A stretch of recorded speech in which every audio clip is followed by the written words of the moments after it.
being a manager, and now he's just gonna fall in line. Of all the characters in The Office that remind me most of Joey from Friends, it's Dwight, because like what is he to do now? And I feel like it's like the showrunner's fault. The more that they can keep these characters in stasis, the less risky that like people will turn on them. You know, it reminds me. I remember reading an anecdote, not an anecdote. It was like an interview from the writer of Twilight. I remember seeing the movie ending, and I was like, "Oh my god, killing off half these characters would be so good. Why did she not do that?" Because it happens in the movie. Yeah. Go to town on each other, and then it was all a dream. It was all a vision. And it's like, come on, what are you doing? Why did you do that? And the writer said, "Well, what if I want to do something in the future with the characters?" And guess what she did in the future with the characters? Nothing. She abandoned them. Yep.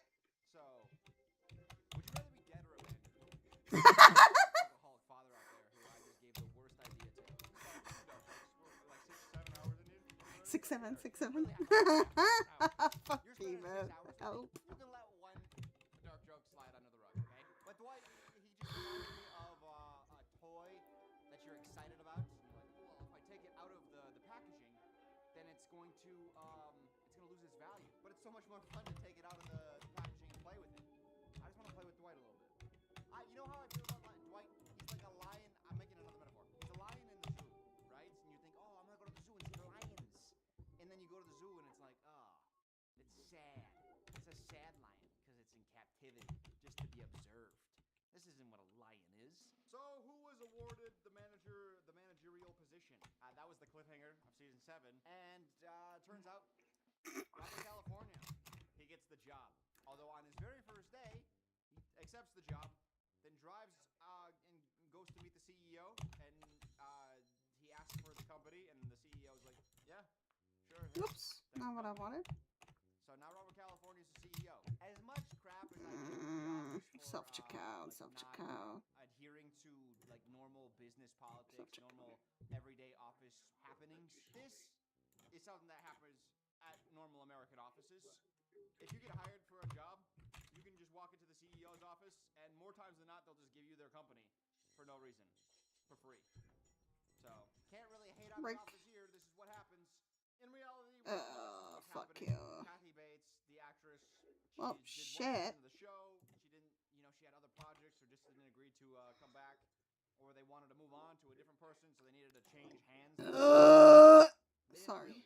She could have just been gone, and we would have been fine with it. But they needed another big guest star, so James Spader comes in, and he's like, I'll sign on for the job. And so they're like, okay, well then I guess you're the owner of the company now. And I wish they could have had like a power transition, where we could have seen Robert California becoming CEO in some fashion or form. But nope, just like he just is now. So he puts Andy in charge. Andy's the new manager. Episode 1, I did write down that it was pretty good. Like, not hilarious, but good, I said. Angela and Pam are both pregnant. Angela is also married. I don't know if I've talked about that. But Pam, she's pregnant again? That's such a stupid... I'm already regretting having to talk about this. Angela's married to a gay senator. Male gay senator.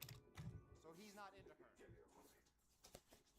Although he did get into her because of the pregnancy. That one's fine. That's not a dark joke.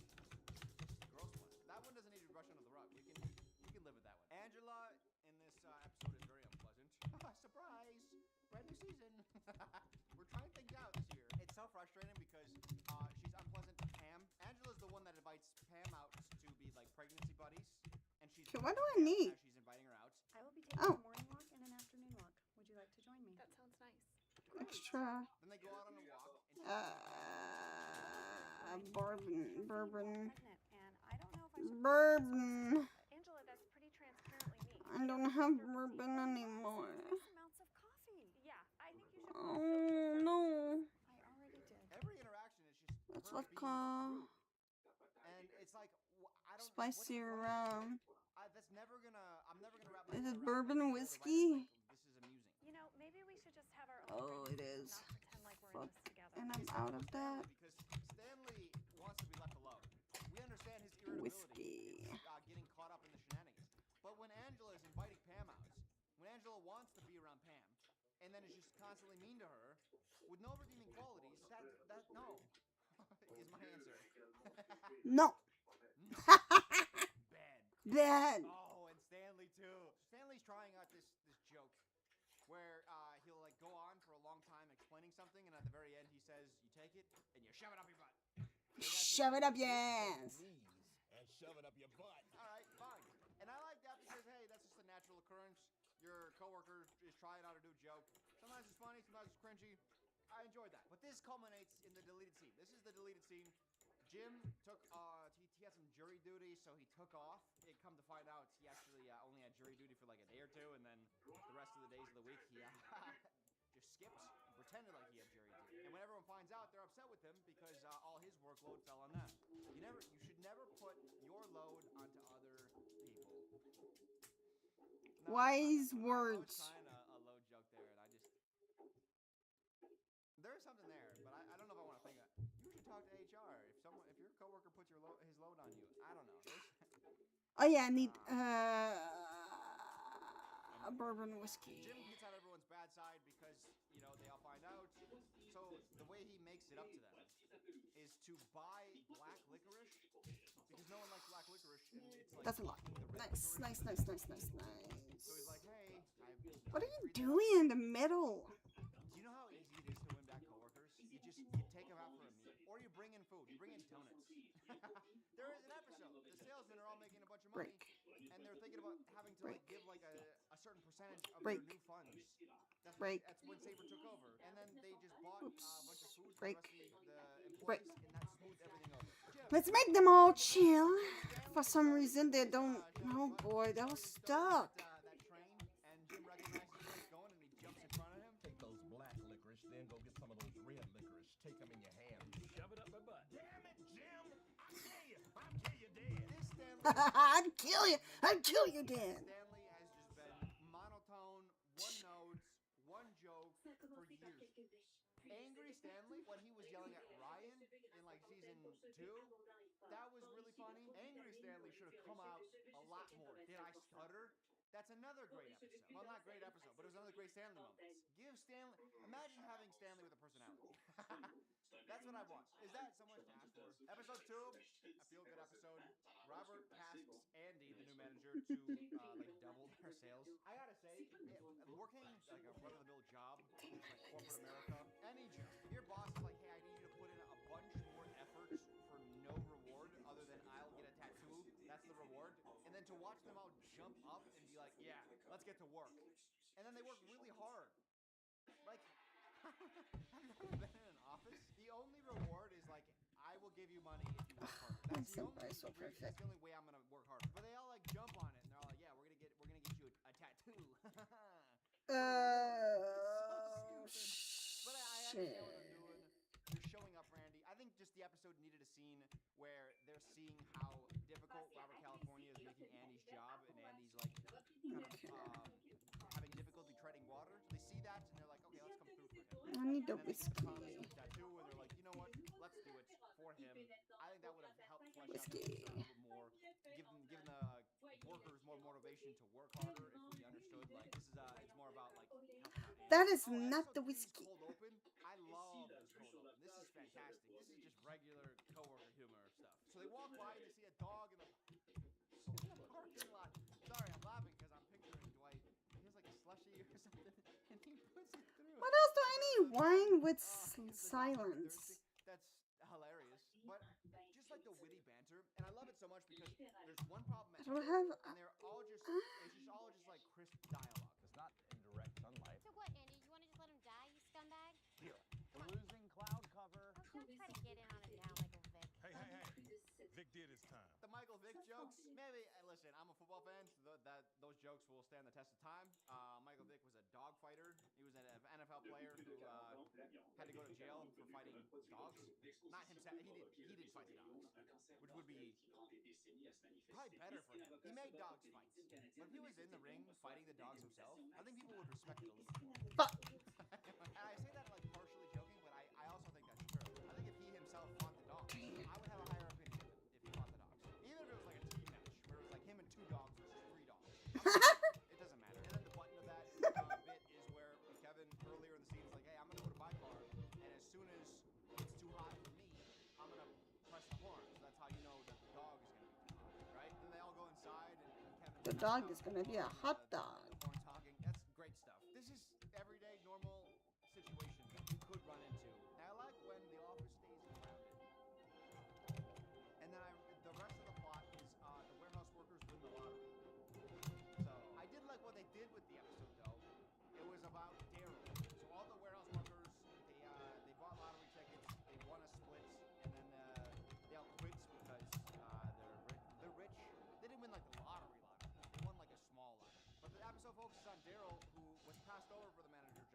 We saw him interview. He didn't even know like how to make a resume. When did I get so fat? You look awesome. But Daryl is like, okay, well, now I've moved up into the office. What am I doing? Where am I going? And in this episode, he's like, okay, well, those guys down there just won the lottery. I left for a better job, and now somehow I made less money because I went down there to get in. Go, go, go, boys. And then Andy has to come to him and be like, hey, man, you stop trying. And I thought that was a really powerful Daryl scene. Joe saw something in you. She gave you a shot, and then you stopped pushing. She noticed. And then this guy, Nate, he's here ruining the moment. I technically don't have a hearing problem. It's just when there's a lot of noises. Nate and I have asked the show for fresh blood, but I don't like his blood. This is not the blood. Oh my gosh! It's the vampire. What was his What was his power?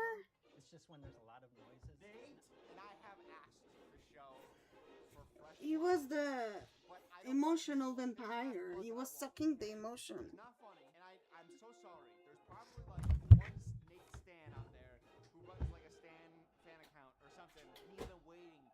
He's been sitting here 6 hours listening to me talk, being like, I can't wait. I can't wait till he gets to Nate. He's gonna love him. I just can't do it with you, man. I can't. Retire the page. I do. Boom! Roasted.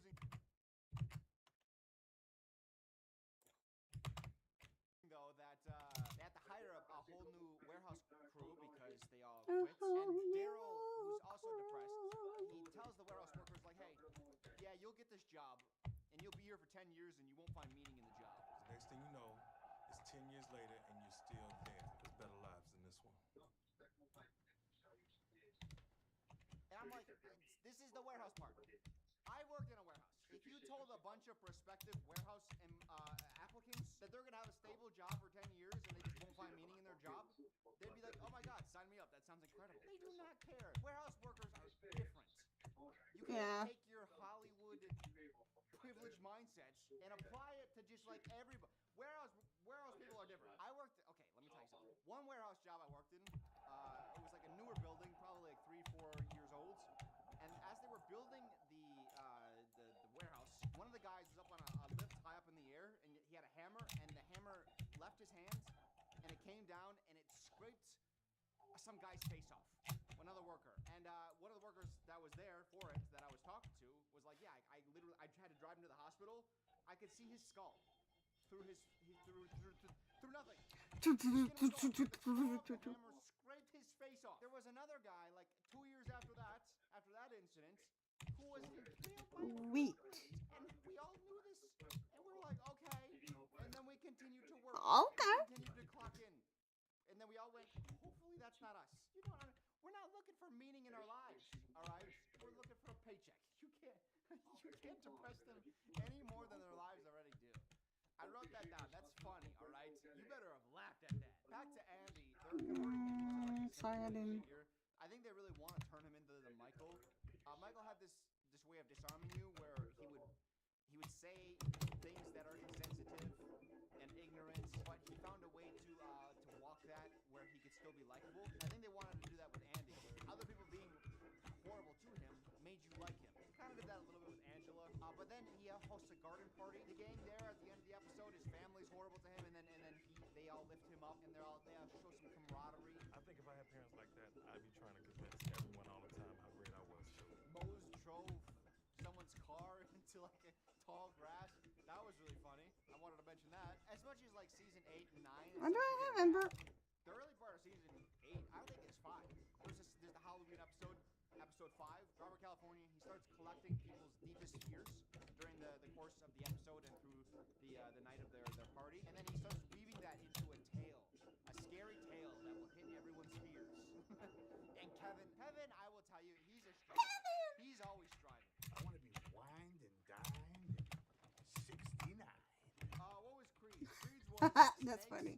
Daryl's was being buried alive, and then Kevin's afraid of mummies. And in his story, obviously, Robert California works in snakes, being buried alive, and then he also works in Embalmed bodies, rose, Ow. sarcophagi, A sarcophagus. for they were mummies. No. just that blank expression from Kevin. Such a good joke, for they were mummies. Kevin also has another good bit. It's a little bit elementary. but I don't care because I just appreciate Kevin's performance. Dwight creates like a doomsday bot where if they don't hit certain markers for efficiency in the office for a day, an email gets sent to Robert, California, which will put all their jobs in jeopardy. In order to not let Kevin do any of the tasks that would set off the doomsday bot, they tasked Kevin where one of the clients really needs to know where paper comes from. So they tasked him, Kevin, find out how paper is made. And then at the end of the day, they failed the 5 tasks. They got 5 strikes in one day. And Dwight is like, what did you guys even learn today? Kevin, what did you learn? Kevin says this. What about you and your fake task? Can you tell me now where paper comes from? The man tree puts its penis. Episode 7. It happens. Andy tells Aaron to come in and interrupt his meeting and tell him that he has an important call. The idea is to show that the person that they're meeting with is prioritized. Because Andy will say, Where's the wheat beer? That sound familiar to you? Because it happened before. Hey, buddy, Michael had Pam do this. It's the same bit. And it's a slight variation where they do a little bit of a different joke at the end. Manager asks the receptionist to interrupt the meeting to tell the manager that they have an important call. Manager turns it down, but the one across from them encourages them to take the call, and they have to pretend to go through with the call. And now that I say that, not only is that joke reused, there's another joke that was recently reused. Remember when the warehouse workers all quit? I hope so. I just said it it's like a minute ago. You're like, Dylan, no, you didn't really cover that. That's on you. You're not paying attention. Hey. Hi. Focus. Isn't that a bit? Toby's like, Michael. Please don't throw these out. This is a radon test kit. Please don't throw these out. This show is so good, dude. But basically, all the warehouse workers quit. So it's Dwight, Aaron, Kevin, and Jim that all go down to the warehouse to fill in. And Jim is the only competent person there. Dwight's competent in specific things. He's very specifically. What word did I just use? Competent. It's not the same one. Competent with the English language. I'll tell you that. This is not an area I'll where tell you he's that. competent. And Jim, if you put him around idiocy, he tends to devolve. His brain just kind of like smooths, And, Smooth they're brain. finally confronted. They decide to like the best way to load a truck is to like oil the ground and then slide the paper, which is like obviously a terrible plan, right? But then near the end of the episode, Andy and Daryl go downstairs and they see what's going on and they're like, "What is this?" They press Jim for the name of the operation and then why it's named this. All we were trying to do is we thought we could come up with a more efficient way to do things. And we did. I don't know. Jim, tell him what it's called. That's all right. Jim, tell him what a name is. Doesn't matter what the name is. Senior Lodenstein. That's stupid. Senior Lodenstein. Does that remind you of anything? If you're an office man, it probably should. It should remind you of Hector. When Jim is trying to make a good impression of Hector, and Michael is sitting with Dwight What do I and name? Pam, and they're coming up with White was it, one. White anniversary for Michael? That was wine. the reverse petting zoo. Go ahead. I'd like to get back to work, actually. Sand right there. What is a two-way petting zoo? You pet the animals, they pet you back. That's essentially the same delivery. Same joke. Except that worked there because Michael, or rather Jim, he was trying to get on Hector's good side. He was already in bad graces with him, so having to reveal that he was essentially just messing around in a meeting, that's a bad look on him. Here, Jim, oh no, Andy and Daryl are going to think a little less of him. Maybe he'll get fired. We don't know. Shut up. There's no stakes to this. Right? Like he can do stupid stuff around the office. Andy's not going to fire him. Daryl doesn't care. And that's why I talk about the stride. This is Survive, right? The reason I say that is because right now we're just sprucing up old jokes. That's the way we do comedy.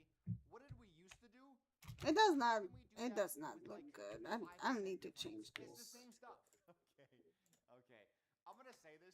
I wrote this down. This is a sentence that I wrote that I scripted, and I just need you guys. I have to say it. I just need That's you guys nice. to know. That's I'm better. sorry, but I'm gonna say it now. A joke that they haven't done but should have done more of is Dwight grabbing Jim's penis. What?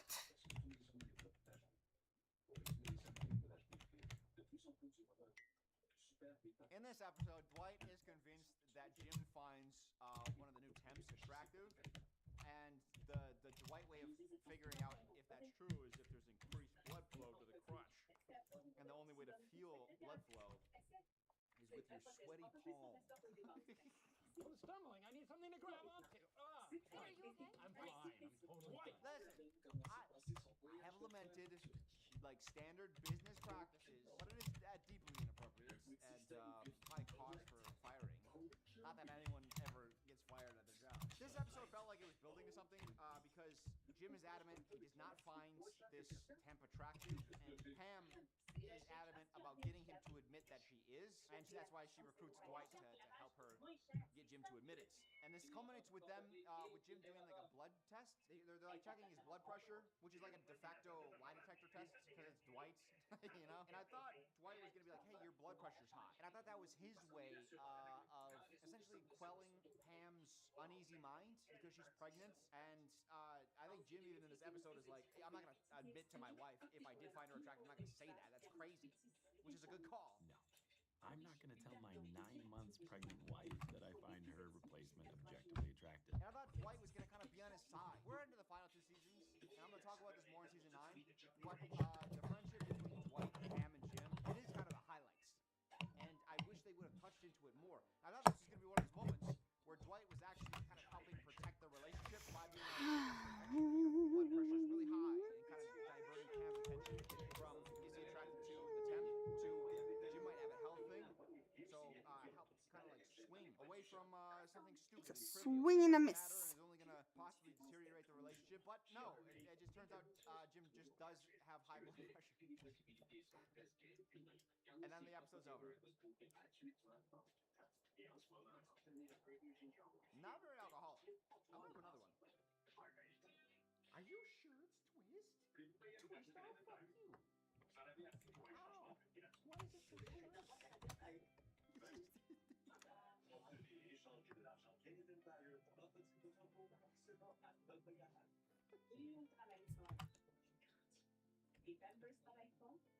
How did they get it to taste so perfect? It's incredible work, guys. Oh, Gettysburg episode. I'm so happy you guys are here right now. I don't understand something. And maybe one of you, I'm hoping this video gets a lot of views so we can get a lot of eyes and a lot of minds on this. They go to Gettysburg as a field trip type of thing, which is just, it's no booze cruise. But they wear, DM does GB hats. Dunder Mifflin does Gettysburg, right? That's Andy's idea. Little merch that he made for the field trip today. This is apparently a joke of some sort. It seems like it's implied to be like a dirty joke. I've been getting weird looks all day because I'm pretty sure DM does GB means something kind of sexual. What are you talking? No, I'm hip. I know the lingo. I know the slang. I did the Justin Bieber thing. It's not clogging to you. I've done those. All right, so I'm pretty linked in. But what idiot writer thought that this was like a well-known acronym? DM does GB. No one knows that. I looked it up, and there was a subreddit who also didn't know, but they were guessing. All right, that's where we're at. We're guessing at the joke you were trying to make. Season 8 of The Office. I think the top comment was Dunder Mifflin does gangbang. GB is no, that's like Green Bay. And also DM, you wouldn't know what is that, Dungeon Master? Which is Dungeons and Dragons. Or DM is in like send a message. These aren't the words you think they are, writers. I'm gonna fast forward a little bit through some of these episodes. So far through this part of the season, it's fine. I mentioned that it's fine. It's lacking the special. It's missing the heart. I feel like it's like the body doesn't know it's dead yet. The show sometimes makes me feel like I'm an employee and I have to clock in. That's not a good feeling when you're watching a show and you're like, all right, next episode, here we go. Got another 20 minutes I gotta get through, and I can go home for the day. I think a lot of this has to do with obviously Steve Carell is gone. People are gonna attribute it to him leaving, but I think in the early parts of the show, it was Jim and Pam. Will they, won't they? And then early parts of the relationship, right? Dwight, he had his relationship with Angela, even his secrets, that coming to light, and then even the affair with Dwight. I think that was all fine through like the first 5 seasons. Same with Jim and Pam. They get married at the start of season 6. Pam and Jim don't have a lot to do because their large thing outside of work has been completed, and they don't really have a ton of outside pursuits. Pam has a little bit of her art, but it seems she's given that up mostly. So they're just going through married life. Where's the self-checkout dude? And not entertaining television. And then Dwight has gotten passed over for his job. What is he? Can you tell me like popular season 5, 6, 7 Dwight plots that 6, moved 7. his character forward at all? I'm drawing a blank. I remember. You know what I remembered? I remembered Michael. Hey. Hey, I hey. remembered that. But I'm asking myself right now. What are big Dwight plots from seasons 5, 6, and 7? Outside of the Angela affair thing. 6, 7, 8, we'll say. 6, 7. He does buy the building, which does provide a little bit of humor. So that was good. But beyond that, there really isn't much. Promoted and demoted within like half an episode. And you replace that by trying to get me to care about Andy's love life. Couldn't care less. Couldn't care less. Andy has had multiple chances with Aaron. He was in a relationship with her. They break up because she finds out about Angela. And then after that's all resolved and they're broken up, she's with Gabe. She publicly asks him out in front of people. And he's like, no, I'm not interested. A date with the best salesman, Andy Bernard. Listen, I'm really flattered, but I don't think we should. When she asked me out, I just didn't have that feeling, you know? Why am I gonna cheer for Andy and Aaron when she like makes the grand gesture to be like, hey, do you wanna be in a relationship? And he's like, no. Why do I care now? Like they both on separate occasions have had the opportunity to be together. At different times, both have said no, thank you. I don't feel like this is like a star-crossed love story. If there were no impediments, like imagine if Jim, at the end of season 3, when he came back and was like, hey, Pam, do you want to go out with me? And Pam was just like, no, thank you. That would dim a lot of the relationship. There's so much spit in my mouth. Oh, finally. Produces a lot of spit. Like every time I speak, like my mouth is slow. Oh, My tongue is, like, fuck, that hurt. The reason The Office kind of popped off in season 2, Steve Carell was in The 40-Year-Old Virgin, and he had a little bit of star power attached to him. Andy had, what is Andy's real name? Steve. Steve something probably. Yeah? Steve. The more I say it, the less I'm confident in it. Steve had the Hangover movies, which were very popular comedies. Bradley Cooper, Zach Galifianakis, and Steve. Snack. More snacks. Okay, we got the pickles, more chips, The seeds. more I say Steve. They just never figured out as a show what they wanted to do with Andy. The first plot at the start of season 8, Andy is like, I don't know if I can live up to the expectations of the manager position. I don't know if I'm good enough. And then you kill that tension, like episode 2, where Jim specifically has a heart-to-heart with Andy by saying like, hey, we all think you're good enough. So it's like, okay, well, damn, that's solved. Tell you this, everybody else is having a lot of fun. You did that. Hey guys, meatballs. What does that remind you of? Does it That's remind you of chocolate. Episode 12. I like the setup. So I need Pam's another on one. maternity leave, and Jim needs a new audience for his pranks on Dwight. So he finds Stanley's very receptive, but Okay. only to his meatball jokes. So he'll put Dwight's stuff in meatballs. All his other non-meatball related pranks don't hit with Stanley, but meatballs always do. It's always more fun to mess with Dwight with an audience. Except plot twist. Oh, greatest plot twist of all times. The meatball cold open. Do you think those pickles should go in the fridge? It's just that Dwight and Stanley No. come to some sort of alliance where Stanley's gonna Okay. laugh at Jim's meatball pranks because they want to collect the meatballs to take home to eat. Does that sound like something you would enjoy? That idiot's been feeding us for a week. We'll never have to buy meatballs again. This might be the dumbest twist I've ever seen in any medium ever. Who craves meatballs enough where they need to ally and manipulate someone into making them meatballs? Also, do you think Jim, these are prank meatballs, alright? Do you think he's in the kitchen chefing up the best quality meatball to consume? These are probably like Play-Doh meatballs. Why would you want prank meatballs to eat? How hungry do you have to be? Look at this stapler meatball and tell me you want to eat this. Okay, so I wrote that some of Jim's other pranks were fun. There's a dog dressed as white. It has been a What? while since I've written this. It's so Mom! like it, especially because it's a doofy looking dog. I did try to make doofy happen. I like saying doofy. I feel like I'm gonna keep going at that. This isn't sanitary. I'm gonna keep saying doofy. Did you fall in your dream? You just know. That's how I know the word works, because it's like a word that's like, ooh, that fits. But the dog's apparently doofy looking. I don't recall this Okay. one. It's behind me right now. I did do a little This is an 8-hour video. I put in a lot of work. But I put in some extra work. I don't know why I was trying to get Oh a no. pat on the back as if I put in no work. But I Oh. went back and I listed of all season 2 plots, I listed out what their episode was about.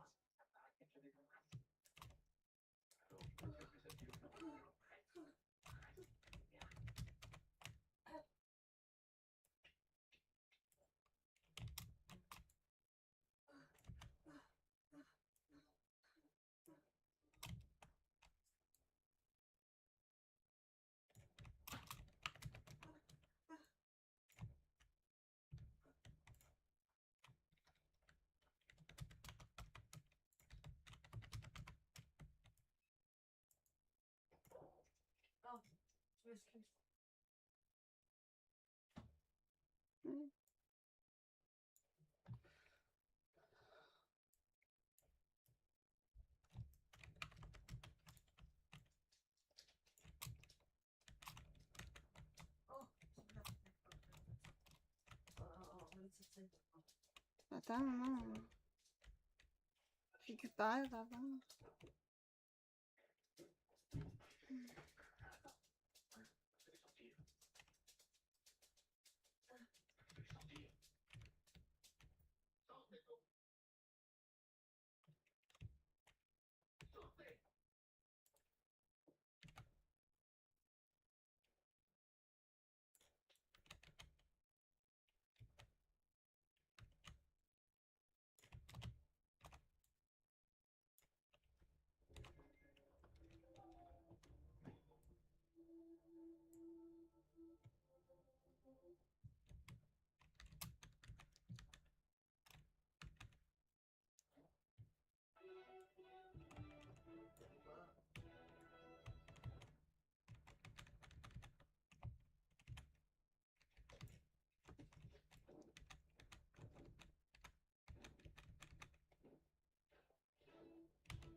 Oh, there.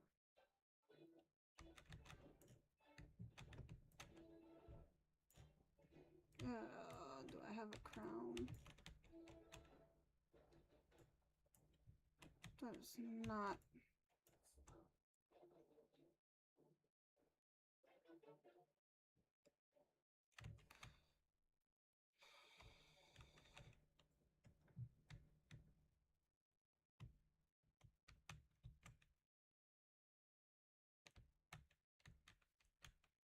Oh, I don't have any anymore. That's why. You kitty.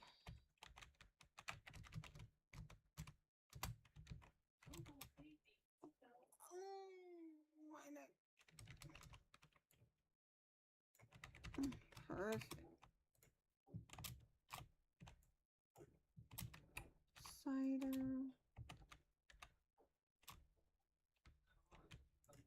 Go.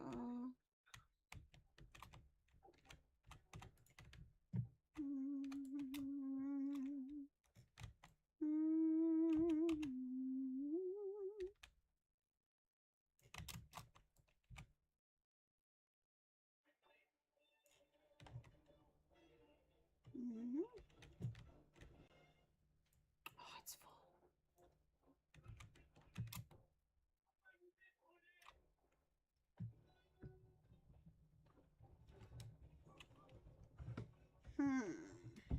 Maybe I can make it?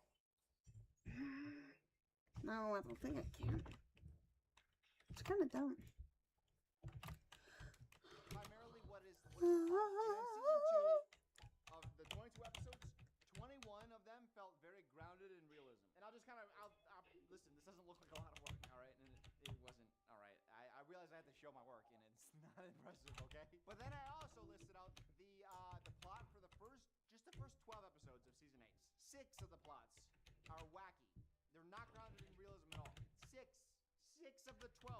Robert California, there's a semblance of a good character. I understand why people like him.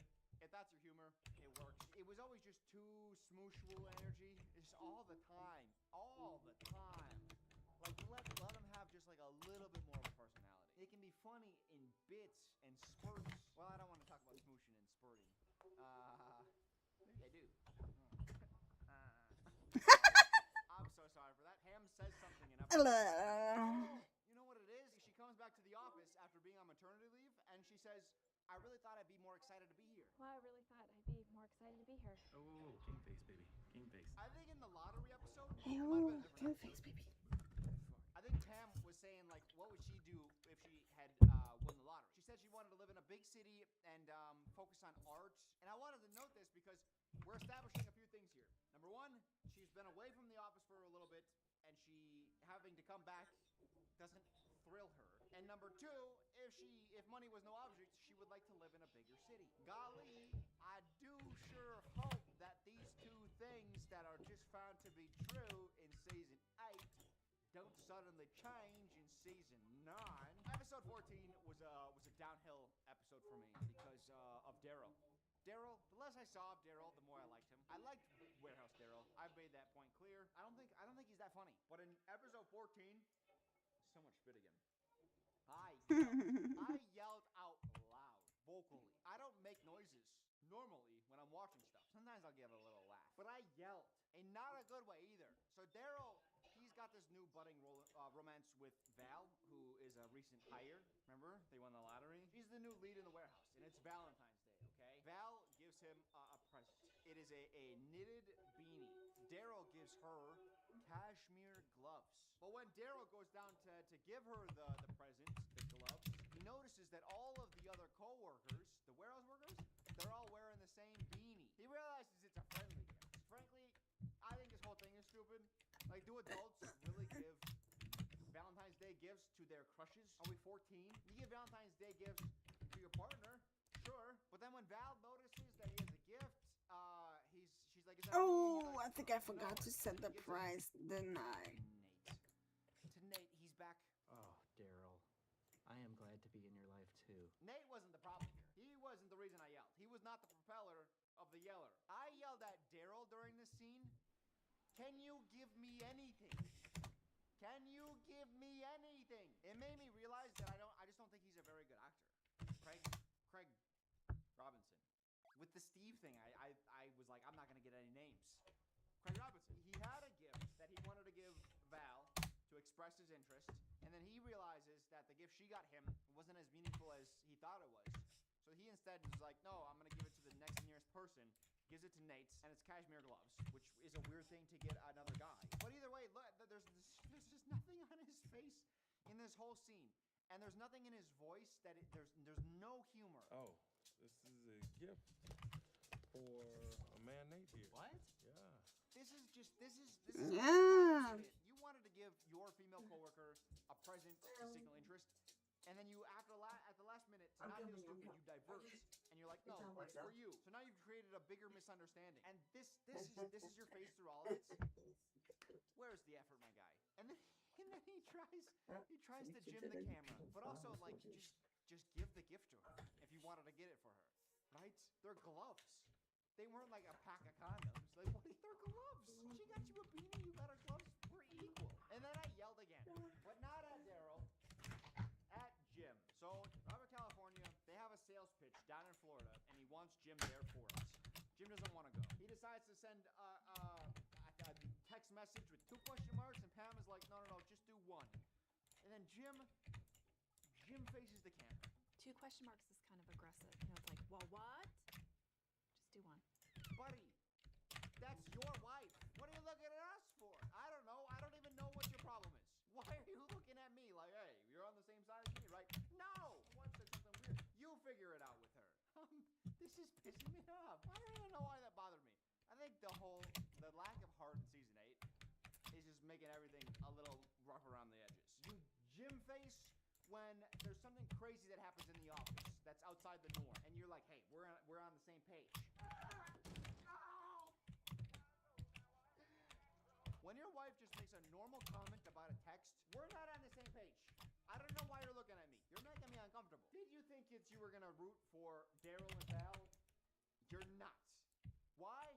Because she has a boyfriend. Daryl finds this out, and he still pursues her. And then they get into a relationship, they start cheating. And then the guy comes into the office, and we see him. And it's like, oh, okay, so this guy's getting cheated on.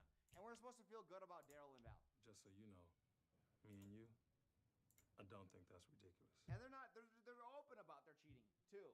Like they're not hiding it. It's just scummy. And that's our love story. That's what we get. We get Andy and Aaron, who just at all times are like, I don't think I'm really into you. And then we get Daryl and Val, who are cheating together. And that by the way, spoiler alert, that relationship, Daryl and Val, goes through the end of the show. Daryl at one point tries to break up with her, but doesn't. The reason that he wanted to break up with her falls through. And that's what you want, so. That's how it has to be. Me and Val, we're going nowhere. If I'm going to be working in Philly, I'm going to need my freedom. So I convinced Val to break up with me. And instead of just like going through with it anyways, because he wanted to, he was just using an excuse. Just because the excuse was to still break up. And he's like, no, okay, well I guess we'll stay together then. And he just upset about it. Oh no. I want to doing something you don't want to do. Remember how the office treated Michael? When they found out that Michael was the other person in a relationship, they all like shunned him. They hated it. We just need some fresh air. All right, thick with humidity. That's right. We are going to Florida. We have an event episode. Saber is considering opening up retail stores, right? And I've lamented Dwight's survival status, but he is very good in these episodes. He gets appendicitis, I think it is, and he ignores his declining health because there's a promotion on the line. So instead of going to the hospital, he tries to pull through. Nellie, who we're going to discuss later, because we have to, she asked Jim to pull down the projector screen, and then Dwight's like, no, I got it.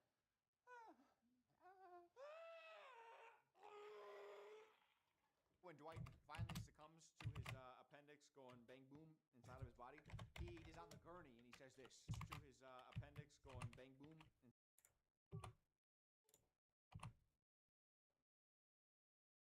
Screen, and then Dwight's like, no, I got it. Oh, the ceiling. When Dwight finally succumbs to his appendix going bang boom inside of his body, he is on the gurney and he says this. Don't remember me like this. Remember me as the man who pulled down the screen. Want to hear another funny joke? Dwight is chosen to lead the chain of retail stores. So he's going to be staying in Florida. Andy gets the call. Dwight's staying in Florida, and this is how he breaks the news. Get ready to laugh. Dwight is no longer with us. What? He's gone, damn it. He's been promoted to VP of Saber Retail, and he's staying in Florida forever. I'm sorry, I must have missed the episode where they summoned the soul of Michael Scott into Andy's body. Michael made this exact joke. And the doctors tried to save her life. They did the best that they could. And she is going to be okay. That joke like stands the test of time because of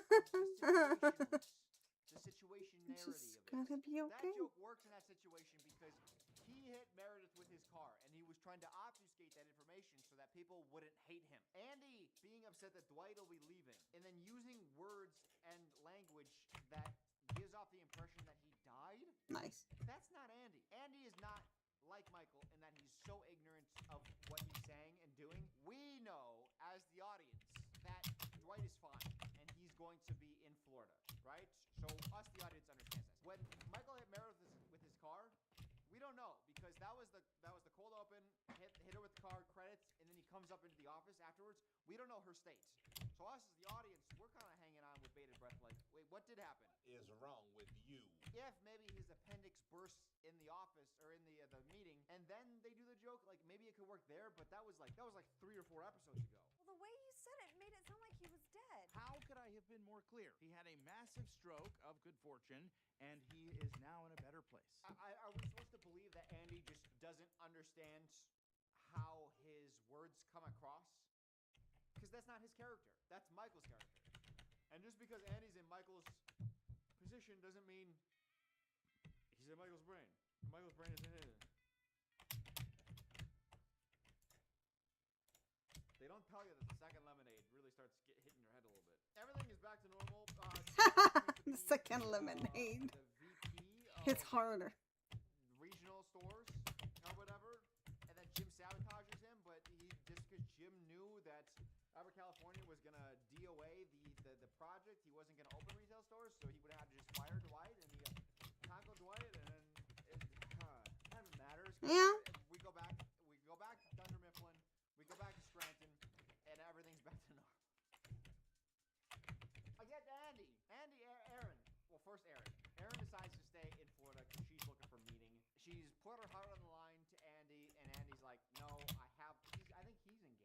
thinking about getting engaged. Either way, he's moved on. Aaron has made her feelings for him clear, and he's like, no, thank you. And he's in a happier, healthier relationship. And then Aaron decides to stay in Florida, and Andy's like, you know what?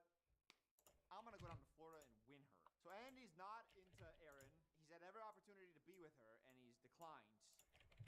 And now all of a sudden, she's like, you know what? This is overwhelming desire. I need to be with her. They didn't even have that much chemistry. It'd be different if it was like, ooh, they feel like meant for each other. They don't. Which don't worry, because they're not. But now Andy's gonna risk his job. He's not gonna tell anybody. He's just gonna go down to Florida, which leaves Nellie to just walk into his office, and she's like, I am the manager now. I am manager. We have a manager. Do you really? I've been in this chair for an hour and no other manager has come sat in my lap. Oh, what's that, Dylan? Robert California has decided she's gonna be interim manager? Nope. She just walked into the office and said, I am your boss now. And everyone's like, yeah, we'll go along with that. You weren't hired. No one vetted you. But yeah, you're managed now. If you watch my video on Friends, you know that my least favorite character was Emily. And if you take the letters of the word Emily and scramble it up, you get the name Nellie. Coincidence? I don't think so. I hate her more than I hated Emily. Robert catches wind that Nellie is impersonating the manager, that she's just like crawled into the office and declared herself the manager. Robert gets wind of this and he's like, well, I'll allow it because it's an interesting development. Can't you do something about this? Sometimes the flowers arrange themselves, Jim. They don't try to make Nellie likable at all at the start, because Robert is yelling at Pam for showing up late to work. She's like 15 minutes late, and then Nellie comes in even later, and he's like, oh, welcome into work. Oh, you're not late. Don't even worry about it. I've never believed willpower was very important in a woman. That's not even her job. She's late for a job she doesn't have. You're just allowing her to be in. That's not even her job. Yeah. For a job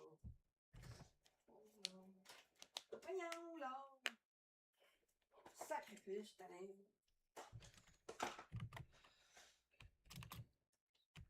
I'll allow it because it's an interesting development. Can't you do something about this? Sometimes the flowers arrange themselves, Jim. They don't try to make Nellie likable at all at the start, because Robert is yelling at Pam for showing up late to work. She's like 15 minutes late, and then Nellie comes in even later, and he's like, oh, welcome into work. Oh, you're not late. Don't even worry about it. I've never believed willpower was very important in a woman. That's not even her job. For a job she doesn't have, you're just allowing her to be in, and you're paying her. If you're gonna get mad at Pam, you get mad at her too. That's just gonna make us as the audience not like her, which maybe we're supposed to, but maybe not, because they do try to make her likable. The show does this thing. They do this manipulation tactic, and it's not working on me, show.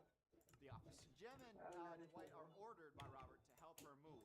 As they're helping her move, they come to find out her boyfriend broke up with her or something. And because she had a rough breakup, they're like, okay, well then we'll respect you as manager now, and we'll support you. Originally, their plan was to find out things that Nellie hates and then try to do those things to make her feel unwelcome. Which, good. I hate her too. I would love to make her feel unwelcome, because she is. She hates magicians, they find that out. So they hire a magician for her welcome party. But then Jim and Pam feel bad for her because of the breakup, and they then like sabotage the magician's performance. Hello? Will you please shuffle the deck? He's bugged. Let's do that, Anna. Okay, he's back. What the fuck? I used to work at a rope factory. Not true. That's not a real knot. When you pull on it, it disappears. What the hell? Which is like, great work, good. Nellie doesn't feel as bad. But also, in order to make Nellie feel good, you made another person feel really shitty about himself. What if in the next episode the magician came back and we found out that No, he had a Jim, rough breakup? cut his Well, hair. would you guys hire somebody and then treat that Dynamo. person like trash too, so that the magician Magician gets better? impossible. And then the next episode, the person that you hire for the magician, maybe you bring them back and they have a trouble pass too, so then you hire someone else to make them feel bad? Kavu, what are you doing? I feel like a deep sense of hatred. And I'm What so are you glad doing? she doesn't exist in real life. If she did, I He understand keeps why people moving the chair. You know what I mean? Andy gets back, finds his job has been taken. Are you and stuck? He's bad because he's like, he wants it back. Robert's not a competent boss, and he's like, I don't know what to do. Baby boy. You guys figure it out. And Nellie feels bad for Andy because she stole his job. And ever since Andy got back, he hasn't been able to perform with Aaron in the bedroom. I guess I do have to explain, because he does perform like local theater. still can do that, but no boner. That's the problem. So what does Nellie do? She feels bad. So in order to try to make it up to him, to make him feel better, she holds a meeting about impotence, and then singles him out that he's impotent, which makes him feel better because now that all his coworkers know that he can't perform. So they spent the first half of the season building Andy up into the likable boss, and then now they're tearing him down in every conceivable way. This all leads to Andy quitting / being fired. I don't know. This whole thing is a huge lawsuit, right? And Andy seems like the litigious type. He definitely would sue them. He didn't think I had litigious in my bag. 2 hard lemonades in. They call it hard lemonade, but it kind of goes down nice and soft and smooth. Toby also then just like admits that HR is a joke. Boom. Instant win. Go to court. Toby, doesn't HR have some rules against talking about this kind of stuff? Aaron, HR is a joke. I can't do anything about anything. But Andy doesn't go to court. He does the other logical decision, which is to go to David Wallace's house and convince him to buy Dunder Mifflin, and then pretends to be the lowly janitor who then, when David Wallace comes in, is going to promote Andy to manager. Wow, from janitor to manager? Yep. Quite a Cinderella story. Don't you guys love when an employee gets fired, when he comes back as a janitor and smells of booze, and then he pretends to mop the floors? Don't you guys love that? That's just like a common American workplace experience. Oh, the old coworker's coming in pretending to be a janitor again today. That's allowed. I think the biggest thing that trips me up too is when Andy tried to get Aaron back when he first went to Florida. He was like, "Hey, I love you and I want to be with you," and Aaron was like, "No, thank you." Andy, you broke my heart. We're not meant to be. And then, like, a scene later, she's like, you know what? Fine, I'm in love with you, and let's go live together. It's like, well, this show used to be something. It was actually the grandma that she was living with that told her, like, I think you should be with him. And she's like, oh, okay. And I think that's the worst part, is, like, Erin is a gullible person. Part of the reason she was with Gabe, which felt gross, was she felt like she had to be with him because Gabe was their boss.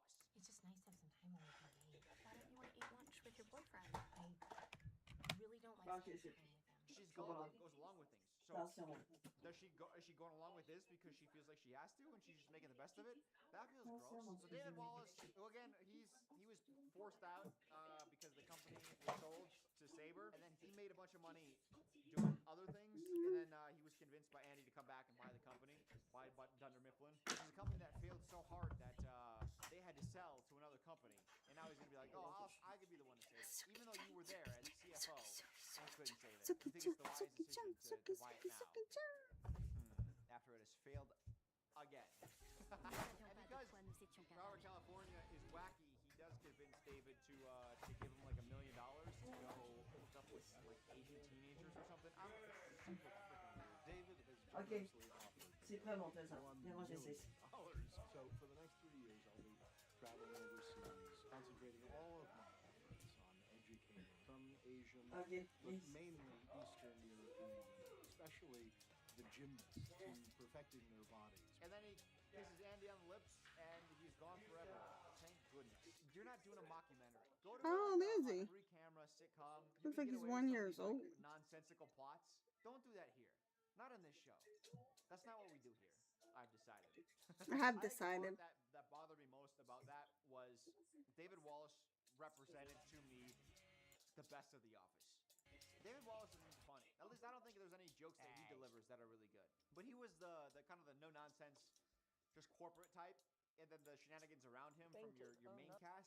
That's what carries you. And David Wallace might present situations as the straight man to bounce comedy off of, but he wasn't the comedy himself. So when David Wallace, you find him getting tricked by some scam artist, like you're not someone who falls for the hijinks. You're above that. You look down on that because that's how we feel. This is like not a good, healthy environment for a workplace. You're supposed to be with us, David. You're not supposed to fall for these stupid tricks. That bothered me. I'm a David Wallace truther. All right. Put his mouth I'm a Puritan of David Wallace. He can't be this. He has to be this. No, it wasn't. Season 8 MVP. I think I've given up on the MVP stuff. Season 8's MVP. Ross. Friends. Deal with it. Season 9. The final. You know what? Let's stop, Rob. What a gorgeous rat. Wait, no, he looks like a rat mixed with a hamster.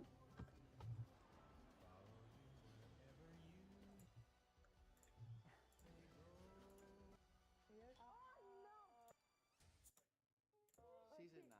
My opinion changed from my first time viewing it to the second time. I mentioned it before. It was hours ago now, so you might have forgotten. I watched the show through. I hadn't seen 7, 8, and 9. I'd seen 1 through 6 numerous times, but I always never watched the final seasons. And then I watched it, I wrote out notes, and then I instead decided to watch Friends and record that video. And then when it was time to come back and do this video, I was like, oh, I kind of forgot all the things that happened in 7, 8, and 9. So I watched it a second time. And in my second viewing, I had a more positive impression of season 9. Or no. That's not what I said. That's not what I wrote. I wrote that my opinion changed, especially with how it ended. See, what is that? the mockumentary concepts. Hey, So this is a Mantis documentary praying for a crew. rally. We're That's an recording alien. the average American workplace. It's from like Men in Black. And they're right? releasing That the thing's gonna doc. erase your That life. Oh. Yeah, full circle. He does. And he's This still got his final buddy season. with This him season on his also hat out in center contains field. one of the most Along like for the you ride. hate me show. Uh-oh, Why what would is you that? create this plot? Do you have one of those plots? Mantis praying for a rally. That's an alien. Yay. But the season starts That's actually from with like some Men in catching Black, up. right? See, That thing's gonna Angela's erase your baby, mind. not Does you know Dwight's. it's there? I don't think he does. Dwight's leaking He's still got his like buddy some with sort him of on his hat out car in center field. coolant or something. He's like Along throwing for the car coolant ride. everywhere. I don't know what's going on. I didn't talk a whole lot about that. Dwight thought maybe the baby was his. We'll touch on it maybe a little bit later. It's stupid. I hate it, but we will cover it. Ryan and Kelly are gone, by the way. They were OGers and also writers, and they're like What a good kitty. fleeing the ship. Also, we get new guys. We got Jim Jr. and Dwight Jr. I like this. This is fun. We have new blood. This is the new blood I was looking for. Nate, get out of here. I know you're behind me. I need you to leave right now. I don't want to see your face. Take your cashmere gloves and exit the building. The Jim Jr. and Dwight Jr. plots, they work so well because it gives Jim and Dwight something to reflect on. They see themselves as, You. or at least Jim does. He's like, oh, where have I come from and where am I at now in my life? That's kind of what he sees when he looks at Jim Jr. With Dwight Jr., Dwight is paranoid that Dwight Jr. is coming for his job, that's very Dwight. That's so funny. Like he's being replaced. You want my leads? Yeah, I'll just give it a glance. I'll give it a read. Because you're interested in going into sales. I am. You're not getting my clients. Those are both very good concepts, and I wish they I do the same to my cat. But back with Jim, remember in season 4, he was like, I don't think I'll be here in 10 years. Michael was like, yeah, that's what I said. Yeah, was call. Close to that piece. Jim's still here. C'est qu'il y a un problème. That cues Jim's season 9 plot. But before we touch that, this is the episode where Dwight decides to turn the bike on a wire on the telephone. I understand entering the season with a bang and getting people talking, but like no one cares. No one watching the office is like, oh, I gotta tell all my friends that Dwight tried to bike across a wire, a bunch of paper boxes underneath to create It's like saying the words. Sometimes I get through a sentence talking about the show and I get depressed talking about it. This show has plots that even recounting them depress me. This episode also has the Cats Kevin bit. I'll play that. They're fun. Angela's cats are so cute, you just want to eat them. But you can't eat cats. You can't eat cats, Kevin. But going chronologically, episode 2, I like this episode too because Roy is getting married. Jim and Pam go to his wedding and they see that Roy has changed.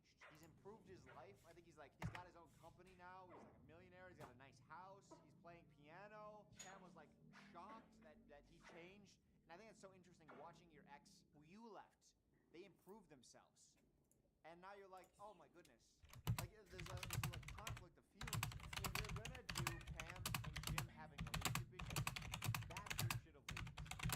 Why are you jealous of him? Bring Roy back for more than a spot episode. Bring him back for a larger plot. And have Pam say, why couldn't you change for me? Pam is dissatisfied with her ordinary life. So hey, maybe she goes with Jim. Philadelphia, maybe. The plot instead ends up being Pam and Jim just don't have secrets from each other. But surprise, Jim is about to have a secret from her because he's about to invest a bunch of money of their savings into a new company venture. I just realized the B plot or C plot, whatever it is it's Dwight Jr. is trying to prey on Aaron, which this is gross. I do remember this because he says like, "Oh, you want to record an audition? Wear really skimpy clothing and come over to my apartment alone." It's like inherently predatory, which isn't really Dwight Jr.'s character for the rest of the season. You'll just come over, put on a little lipstick, loosen up with a glass of red wine, and we'll just run through a few stories. A couple different ways with a couple different outfits. Which just makes him instantly dislikable. In fact, it makes him hateable. That's so gross. Andy decided to, he gets his job back as manager, and he decides to allow Nellie to keep working again. Except now he's just going to be ruthlessly mean to her. I don't like to throw around the B word. Mais I'm alors, gonna be a huge un point bitch par to dollar you. dépensé. My thing is like, either fire her or be nice to her. They're trying to do the whole Michael Aw. thing. Andy's not Michael. Stop trying to make him Michael. What made Michael and Toby great Whoops. is that Michael couldn't force Toby out because he was in human resources and his employment wasn't up to Michael. Human resources was sent from corporate. Is there no way we can get rid of him? Not without cause, Michael. I have cause. It is because I hate him. Is it because I hate him? Work bus. I have cause I hate him. So Jim is trying to do something really nice because Pam has found out that against her opinion, Jim just like blindly invested a bunch of her money and his money into the company, and she's not very happy with him. So Jim is like, let me do something nice for her by convincing Dwight that there's like radioactivity in the office. It's a funny prank, but instead Dwight gets a work bus. They're all gonna do work inside the bus as they fix the office. Jim, not to be deterred, he's like, you know what? I'm gonna try to get Dwight to move the bus to a better location because the work bus isn't very much fun for Pam. It's just causing more stress. It's not a fun work location. Fine. I'm really sorry. I'm really sorry about all that. And Dwight is happy about this because he knows Jim's up to something and he's not going for it. Really? Smirking?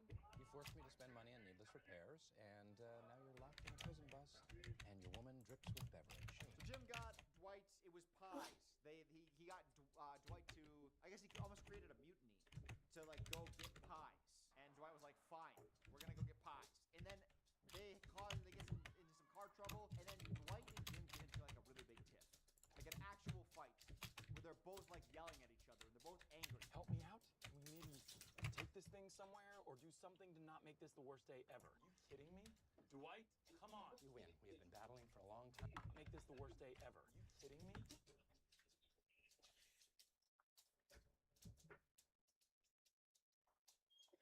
We're gonna go get pies. And then they get into some car trouble. And then Dwight and Jim get into like a really big tiff, like an actual fight where they're both like yelling at each other. They're both angry. Help me out? Can we maybe take this thing somewhere or do something to not make this the worst day ever? Are you kidding me?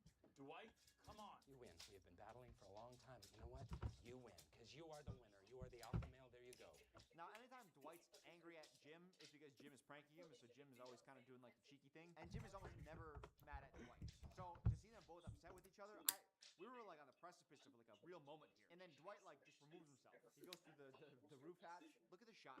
We got golden hour. I thought we were gonna get something incredible here. We were right there. We were right on the edge, man. My skin was tingling with anticipation. I thought this was gonna be the Jim and Dwight scene, the one I'll remember forever. Then like almost like the capper of their relationship. We still have more episodes of season 9.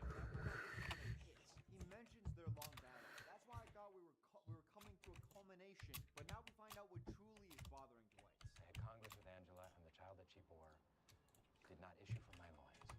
Because this episode started with Jim pranking Dwight with like electro radiation, and because Angela's baby isn't Dwight's, he thinks he's infertile. And here on top of the bus, with all the coworkers beneath them, Jim convinces Dwight that his coworkers are basically like his children. I would be a father, and instead I am a eunuch. Did you ever think that because you own the building, everyone in it, we're all kind of like your children? And there's only one guy who can save them. It's not me. It's you. I'm gonna get you that rhubarb pie. If you were to tell me Dwight is convinced that his coworkers are his children, I wouldn't believe you. Like that's not Dwight. Dwight tolerates his coworkers. He doesn't love them. I wanted more because Dwight for years has been a shell of himself. He's needed meaning. He's needed purpose. And now you're gonna try to convince me that part of his purpose is his the deep love, the parental love he feels towards his coworkers. Yeah, why not? That's not Dwight. That's not Dwight, and it's never gonna be Dwight, and Dwight will never be that. Whoa, boy, I'm poor right now. Dang. Let me rephrase that immediately. I wanted the writers to crack into Dwight, to open him up, and we see some like deeper depth to him. Not some farcical, oh, everyone's my child. Shut up. I wanted to see like, oh, I've been rudderless for years, and maybe Jim, who is also going through that, maybe he relates to Dwight. Maybe Dwight feels lonely. All he has is Moe's, and Angela's married, and the child isn't his, and you know, there's deeper emotions at play. But just like this, like I feel I'm childless, and that was just part of the prank. I think the common consensus is that once Michael left, the show died. I think part of the reason is Michael leaving, but I also feel like it's on the showrunners and the writers because they didn't pick a direction. I feel like they could have went left or right, and in front of them was a cliff. And instead they tried to just like by essentially replacing Michael with Will Ferrell, which was just like an over-the-top Michael. And then they tried to convert Andy into Michael, and they went over the top with Robert California. And it's like, no, we just need a new direction. And I think they had it in season 9 with specifically Jim Jr. You had a new pining lead, not a lead. He was a secondary, but like in the same way that Jim wanted Pam at the start of season 1, 2, 3. That's kind of how Jim Jr. is with Aaron, and that's a romance that I can get behind. But also the rest of the cast, like Angela. There's a plot where Angela, she finds out that Oscar, her gay coworker, is having an affair with her secretly gay husband, and so she hires a hitman. Like what? How? We're so far removed from just like normal life, which is what the show was predicated upon. This isn't a skit show. This isn't episodic. It's not like everything resets. After this episode is over, we're reset back to 0. If you tried to hire someone to kill your coworker, we can't just like brush that under the rug. And then we move on. So in the plot, Angela hires a hitman. That's the A plot. B plot, Jim is courting Phyllis and Stanley to cover him so that he can work part-time at Dunder Mifflin or Sabre or the David Wallace company, whatever company it is now. So he worked part-time there and then part-time on his new athlete startup, which is like an athlete marketing something. I don't care. But that's a boring plot. But the C plot of Jim Jr. building cards, a tower of cards out of complaint, that's normal office behavior. And then Kevin ruins it accidentally, and then everyone goes, oh no. And then Jim Jr. steps in. It's just a mistake. That's what this tower's all about. Mistakes. Feel good, because this is season 2 Jim. Do you see him? Do you see him in there? This is the kind of interactions we want. It's the coworkers bonding over stupid stuff. But they end up one card short, so they need one more complaint. So then Pam calls a customer and then insults them so that they file a complaint, and then they have another card to stack. They ended up trying to ruin that plot, by the way, so I'm exhausted. I'm exhausted just like talking about how stupid some of these plots are. The company loses a sale because they need one more card to stack for some meaningless task. Andy, in one of his final plots, he gets upset because his old like singing fraternity is in town. Here comes Treble. I hate that I remember that. But Stephen Colbert is the guest star on this episode, and apparently Stephen stole Andy's old nickname. Andy Bernard is the boner champ. And he wants Stephen to tell the new recruits that nickname actually belongs to him, Andy, not Stephen. And he's on a video call with Stephen right now in his office. The singing crew is in the break room. Why not take your laptop into the break room? While you're on the call, if this is so important to you, be like, hey, he has something to tell you, and then have him say it. Instead, you're like, make sure to tell that to them like they're 50 feet away. Could you call them and just tell them the truth? Because I know it's really stupid, but it's also really, really, really important. Will do. The cold open of this episode was Dwight getting a pumpkin stuck on his head. And there's no feasible way to break open a pumpkin without killing Dwight. That's what Dwight said. So he has to wait until it rots off. No, Butch! Can't get it out. I mean, I could try destroying the pumpkin. No! Any blow to the pumpkin itself could prove fatal to me. Dwight is one of the most resourceful characters. At least, he believes himself to be incredibly resourceful.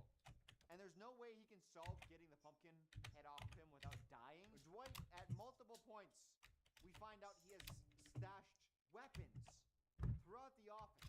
Axes, swords, throwing stars. And he can't find a single way to get a pumpkin off of his head, convincing himself that his employees are his children. And now he can't get a pumpkin off his head. Oh no. Oh, I wish I didn't reread that because I forgot about this. Dwight's plot in this episode is he finds a pill on the ground, a drug, and he starts interrogating the entire office about whose it is. That doesn't sound familiar because it's a brand new plot that's never happened before. Oh, season 2. Shit. And then at the end of the episode, Dwight finds out that it belongs to Nellie, and Nellie's like, no, it's an anxiety medication that I need, and it's good for me. And Dwight's like, oh, I have anxiety too. Can I have? Do you think I could get that as well? Should I speak to my doctor? It's for anxiety. I take it every day and it makes me feel better. And maybe it could help you too. I want some of those pills. Well, good for you. I mean, you'll need a prescription. And that's it. There's no culmination. There's no conclusion. It's just Dwight's like, oh, I guess medication is good for people, huh? I support. It's so weird. It's like an after-school special episode to not be mean to people who take medications. There's also Toby, who sees Nellie dressed as him for Halloween. It's Nellie's personality inside Toby's body. That's what I'm looking at. It's absolutely disgusting. So he's attracted to Nellie, which is the joke. Toby is narcissistic and he's attracted to himself, which doesn't. That's not Toby. That doesn't track. That's new information certainly. And then when Nellie takes off the wig, he like throws the flowers in the trash. It's like, yeah, she didn't get surgery to physically look like you. It's a costume. What are we doing? How will we give a compliment to the show? See, episode 6. Ow. Good joke. Andy has to sell his family boat because apparently they're going bankrupt, and this is his delivery. Yes, the boat means everything to my family, but we need the money. Got the memories, don't need the boat. Can't cry about it. What are you gonna do? Cry about it? Excuse me. Good, right? Toby gets the annex guys to.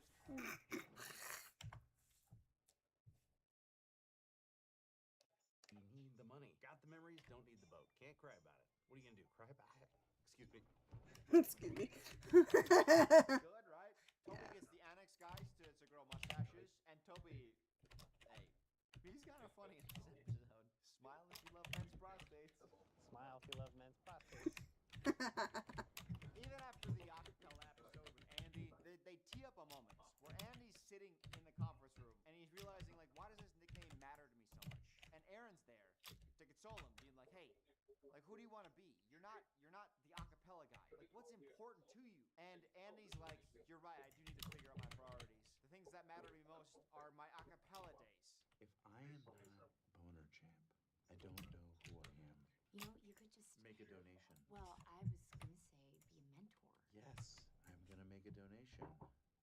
In a way, it is a little funny to set up a moment where it's like, hey, you need to figure your stuff out. And he's like, yeah, Hey. you're right. I do need to focus more Matthew. on the stupid things in my life. What's That is okay? funny. But it's funny as a concept. It's not funny after we spent the last 6 seasons with Andy watching him grow or not grow as a person.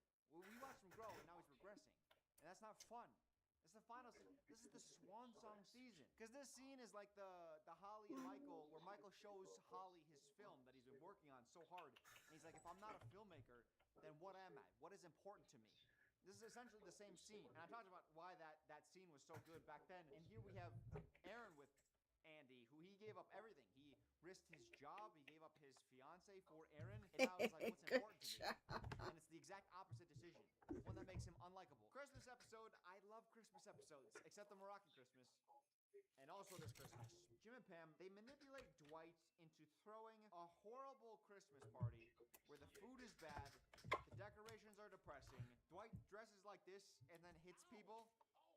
And that's fun for Jim and Pam somehow. Best Christmas ever. And you know what thought I had when I was watching this? I thought, Jim and Pam, grow the fuck up. You're in your mid-30s. Unlike me. You have 2 kids. You have a family. You have a mortgage. You have convinced You have a the mortgage. worst party. You made sure that at this Christmas party, no one has a good time except for you two, so that you could look at each other and go, isn't this miserable? That's your joy. So happy right now.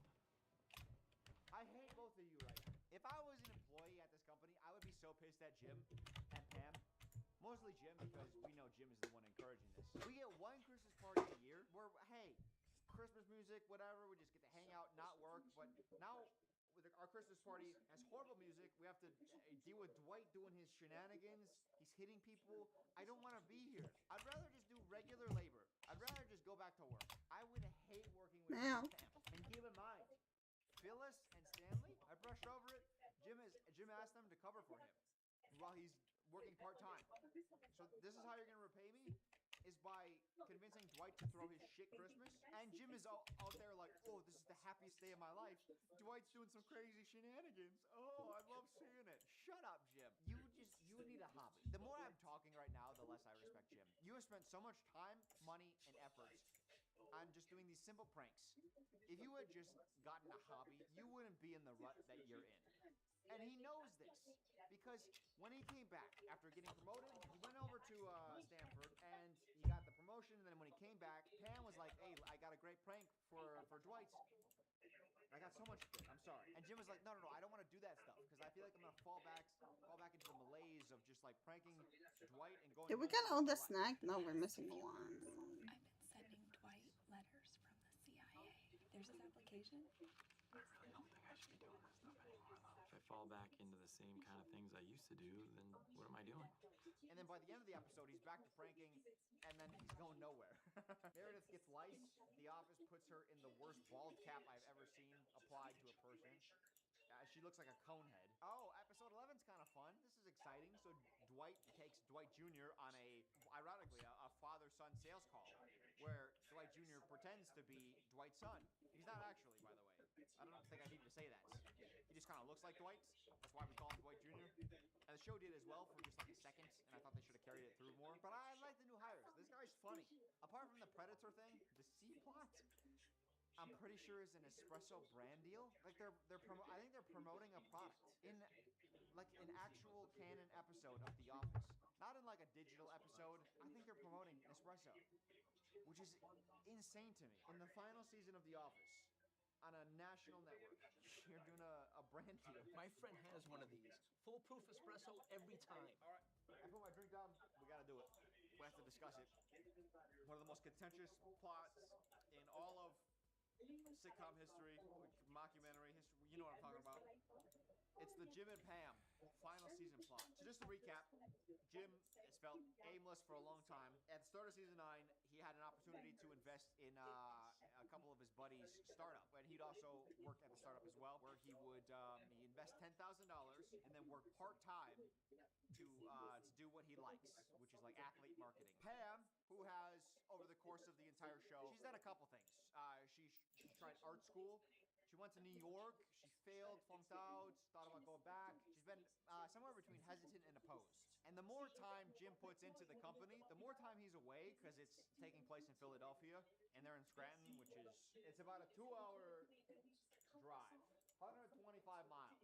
And they have newborn kids that require a lot of maintenance. Ay. By the way, she's working full-time as well. But also, she doesn't want, I have my hands now. I'm so used to handling bottles. I got hands. But also, Pam doesn't want to move to Philadelphia. All right? Despite the fact that she's always wanted to live in a big city. Not anymore. And you know what the funny thing is? Not only has was it last season where she was like, I thought I missed this place more after being on maternity leave. Maybe let's just chalk that up to material changes. She's had another kid. Maybe she's more entrenched in the communities. She wants to be around her family. We can overlook some of that stuff. If you think about Michael, who loved his job. He left his job to pursue greener pastures, for his relationship, for his future. He took a risk, took flights to move to a bigger city. Pam. Opposite. He's saying, no. Let me entrench myself deeper into my dead-end job. Either way, there's a little bit of tension, but it really pops out when a major investor pulls out of the startup. And they're scrambling on Jim's side, his company. Jim is going to have to miss one of his child's recitals. So he says, Pam, can you please record it for me? Pam is pissed that he's going to miss it, right? This is it's important. It's a child recital. Who cares? No, it's important for parents to be there generally with their kids, especially whenever you see see a kid, they're looking out at the crowd and they see the parents and then they light up. You're like, okay, it's important to be there. But obviously, there's sometimes things come up. Yeah, where am I going? Accidentally messes up the recording, which Jim said, hey, make sure you don't mess this up. And Pam was like, I know how to work a recording. And then she messes it up. Sure you know how to do video on the phone? Yes, Jim. I think I know how to point a rectangle at something. And they get into a fight where they both have reason to be upset. Jim is upset because, well, he's got all all this stuff from the business side that's seeping through into his personal life, and then also he missed the recital, which he didn't want to. But then now he doesn't even get to see the recording because Pam messed that up. Pam on her side is like, I didn't have a say on you going to live in Philadelphia part-time and working at that company part-time. You invested without my consent. I'm forced to go along with it. You missed the recital that you were supposed to be at. And that has nothing to do with me or our children. And now you're blaming me for like all this being a mess.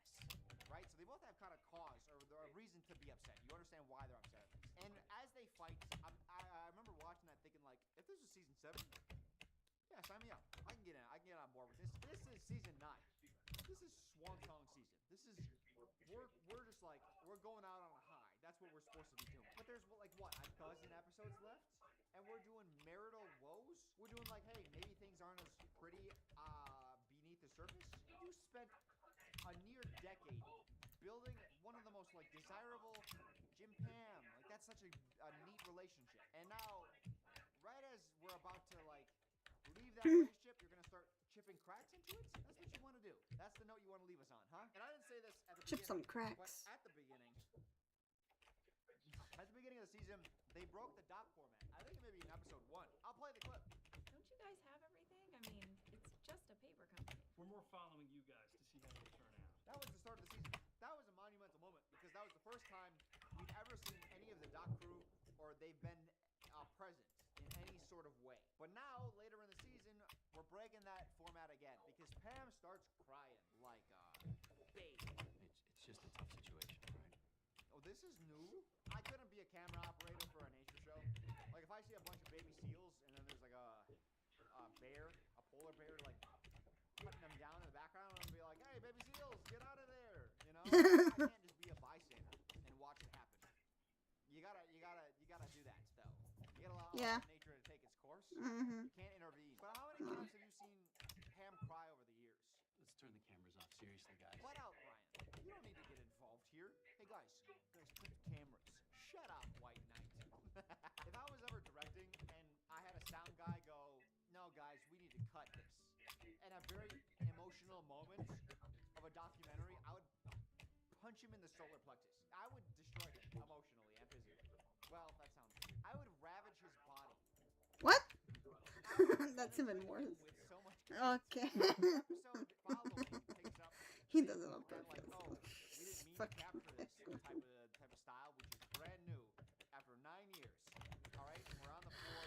The cameras. First of all, 9 years of liking you. It's my first slip up in 9 years. Brian, 9 years since the start. Is his name Brian? Because I just haven't decided that. I'm pretty sure it is, though. And apparently he got in big trouble for this, for intervening. Homie, you understand this is a 9-year documentary about an average American workplace. Who's gonna watch this shit? You know? Like, the show that we're seeing isn't the documentary. At least I don't think so. We're gonna cover that later. I don't know what the documentary is. But like, you intervene one time in 9 years, and you're gonna get a stern talking to? Relax, producers. We get a bit of an interesting moment here in episode 13 with Dwight. He has to pick a new salesman who's going to be sitting across from Pam. Jim really wants Dwight Jr. because he's like the least offensive option. Because Dwight is interviewing all his freak show comrades. It's weird because I feel like if they had master plans this final season, this could have been really good. Should I bring it up now or should I wait? I'll bring it up now. So Dwight is going to get married at the end of the season. I won't spoil with who. As if you don't know.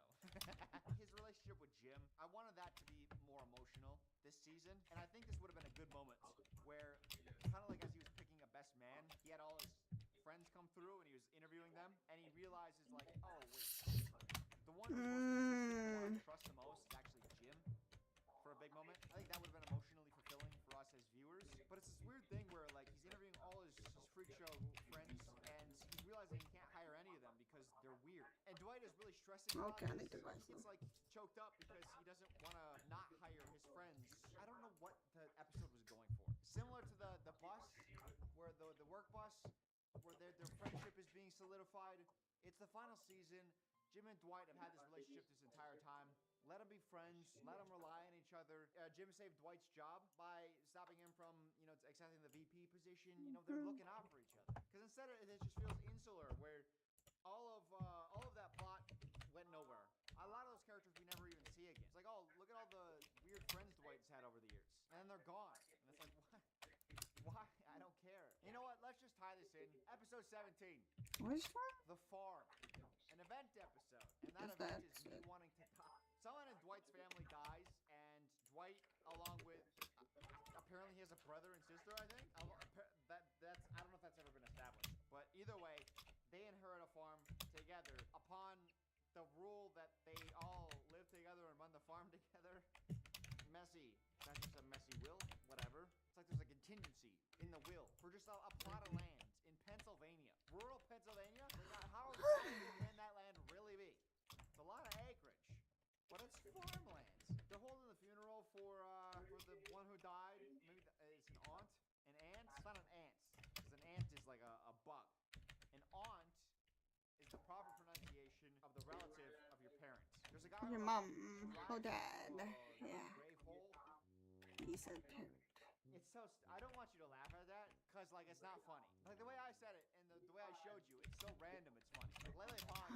It's so random. This humor right now. Okay, don't laugh right now. Remember when Michael trusted technology so much that he eventually drove into a lake? That was the driving into the lake was the culmination of that plot being set up, and that was the payoff. This isn't a payoff. This is the first time we're seeing this guy, and he's just driving into a grave. The pastor, death orchestrator guy, he asked like, "Hey, you guys got any final words?" Would the family care to say something? And I just need to prepare you. Pause. Kata says something. This is gonna be aggressively unfunny. And I'm sorry to show you, but here. You got black hair and then gray hair. My aunt to my cousins. Most of your life, you were 5'4". At the end, you were 5'1". What? They're a descriptive people. What? I'm sorry.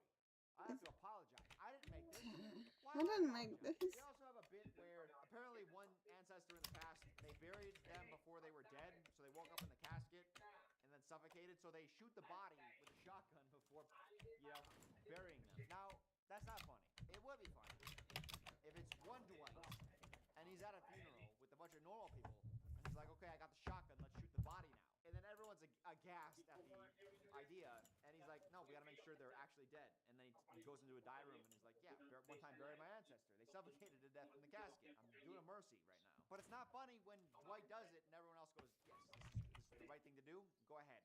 And only one person, Oscar, who's here for whatever reason. I don't know why Oscar's here. I'm gonna be so honest with you. But Oscar's like, what the hell's going on? And then everyone else is like, yeah, this is normal. See, that's the problem. The reason The Office works, the reason Dwight's funny, is because he's the outcast and we're witnessing it with the knowledge he's the outcast. But when Dwight is around a bunch of Dwights and we're the outcast, that's an uncomfortable viewing experience. The farm episode, I mean, I could talk about it for a while. It's best just to let it rest. They end the episode, they're like cresting a hill and then looking over the farm. It's like bright, warm, daylight out. And then this is the setup for the spin-off. And then The Farm, it aired shortly after The Office ended. Went on for 4 seasons to critical acclaim. Won a couple Emmys. Won a couple Oscars. I think I even won a couple Grammys. It's the first show in the history of television to win a Grammy. Dwight has his own original song. No, they canceled it. It was such a terrible episode. Everyone was like, why? Don't feed us this. Get rid of it. And the show was like, okay, our bad. The B-plot, I think that this is the same episode. The Farm. The B-plot of this episode is Todd Packer's back. And he drugs the muffins that he gives all the coworkers in the office as revenge. He says, like, no, these are apology muffins. So none of them know it's drugs. But he goes down to the camera crew outside. Todd Packer is admitting that he spikes the cupcakes with illegal drugs. And he's telling that to the camera crew. I spent 6 hours and layering in a variety of drugs, some legal, some not. The same camera crew that when Pam was crying, they said, oh, no, we had to cut. I need to talk to you. Oh, you're crying? Let me lend you my shoulder. That's what Ryan said. But now they're finding out that the cupcakes are drugged, and they say, no, we can't interfere. We gotta watch nature run its course. Nah, we can't simply. You're like an accessory to a crime now. You can't just let. You can't not interfere now. Oh, they're not muffins. They're cupcakes. Which, let's be honest here, cupcakes are essentially just frosted muffins. Am I onto something here? I think I am. I don't need the bakers. I don't need you guys in the comments being like, no, Dylan. Talking about cupcakes, I have some little baby cupcake. If cupcakes and muffins are the same, then they're fraternal twins. That you can't argue me out. All of them are conflicted because Todd Packer, he brandished them as apology cupcakes, so they all feel like a little bit of moral confliction because they don't want to forgive Packer, but the cupcakes are from like a well-known bakery around town. So well-known, Pam actually, she has like a moral qualm with accepting the cupcake. So she puts it in her drawer and then goes home to talk to her friends and family about whether or not to accept the fucking cupcake. And then she comes back the next day by being like, great news, everyone. I spoke to those I trust most. I talked to my inner circle, and I've decided I can eat a cupcake. Shit. Hey everybody. I decided to eat my cupcake. I thought about it last night. I talked to Jim, I talked to my sister, and I think that as long as Todd Packer doesn't know, it's okay. And then everyone's all like on a come down because of they ate it and they were on the high last night. And my thing is like, you live in a small town. This bakery can't be that in demand. You can just go to the bakery. Send one person to the bakery with $50 to buy cupcakes for the entire house. And then you don't have to accept the stupid cupcakes. Problem solved, right? And I think worst of all, is they're selling this for jokes. Kevin and Andy are looking at each other like, oh, we had a totally normal night. Dude, we can never tell anybody what happened. And then we get the flashback to what happens. And then they did the most innocuous, non-embarrassing things ever. Like, oh, I think the most embarrassing thing they did was switch clothes. And they're like, we could never tell anyone. No one would ever look at us the same. Guys, not only is it not funny, it's not embarrassing at all. It might be worse than the ball cap. That's not Jim. I don't know who I'm looking at. Andy's back. Did I talk about Andy leaving? I don't know. I'm 3 hard lemonades in. Andy's dad died, and Andy was selling off the belongings of the family, and he got down to the boat. He was about to sell the boat, but then he got to the boat, and he was like, you know what? I never got a chance to sail this, so he decides to go on a 3-month vacation with his brother, sail on the boat to wherever. And he leaves Aaron behind, and also his job duties. He doesn't tell anyone. He just gets on the boat and goes. And everyone's pissed at Andy because they start performing well. They spend 3 months doing really good work, so good that David Wallace actually cuts Andy a check, thinking that Andy has gotten them to work so well that he rewards him with a bonus. Not knowing Andy's he's not even there. He's on a friggin' yacht. It's a bonus check for you because the branch exceeded its targets over the past quarter. Quarter's 3 months, that's how long you've been gone. And then when Andy gets back, he couldn't be more unlikable. Because he gets back, and everyone's like, hey man, what the hell? You're getting all the credit for our work. And then also, they take like a late lunch one day, and he catches them coming in, and he's like, late lunch guys, huh? Oh, the loafers have arrived. We know the hypocrisy. He's been gone for 3 months. Why do you want us to hate Andy? I don't get why you built him up for so long just to ruin him. Aaron breaks up with him, thank goodness, because I hated that relationship. Welcome back, buddy. And then she starts moving on with Jim Jr. I forgot to talk about the Jim cheating from season 6 or season 8. He didn't cheat. When Jim goes down to Florida, Kathy, she like comes to his hotel room and starts stripping, and she's trying to like cheat, and Jim like tries not to. I just have to say it. I'm married. I'm very happily married. What's the point of that? And then she's gone forever after that. Maybe they did infuse new blood, but just like for like 2 episodes with the dumbest plots, and then they got rid of those characters. And I just forget about them. That was so stupid. But nonetheless, they got Aaron and Jim Jr. Hey, they're a couple now. And as soon as they get together, they disappear because the show stopped caring. They get next to no screen time. They get no plots of them as a couple. And that's a couple I can cheer for. I like this. Let them be together, right?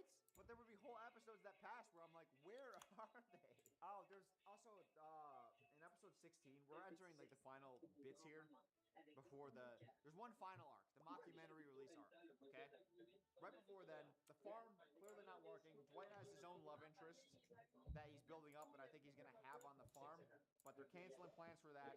So now they're just like canceling his whole love story. It made sense. There was a girl that was really into Dwight, and they had a lot in common. They had a lot of similar interests. They were really into each other, and I think Dwight was thinking about proposing to her. And now it's been years since he thought of Angela romantically.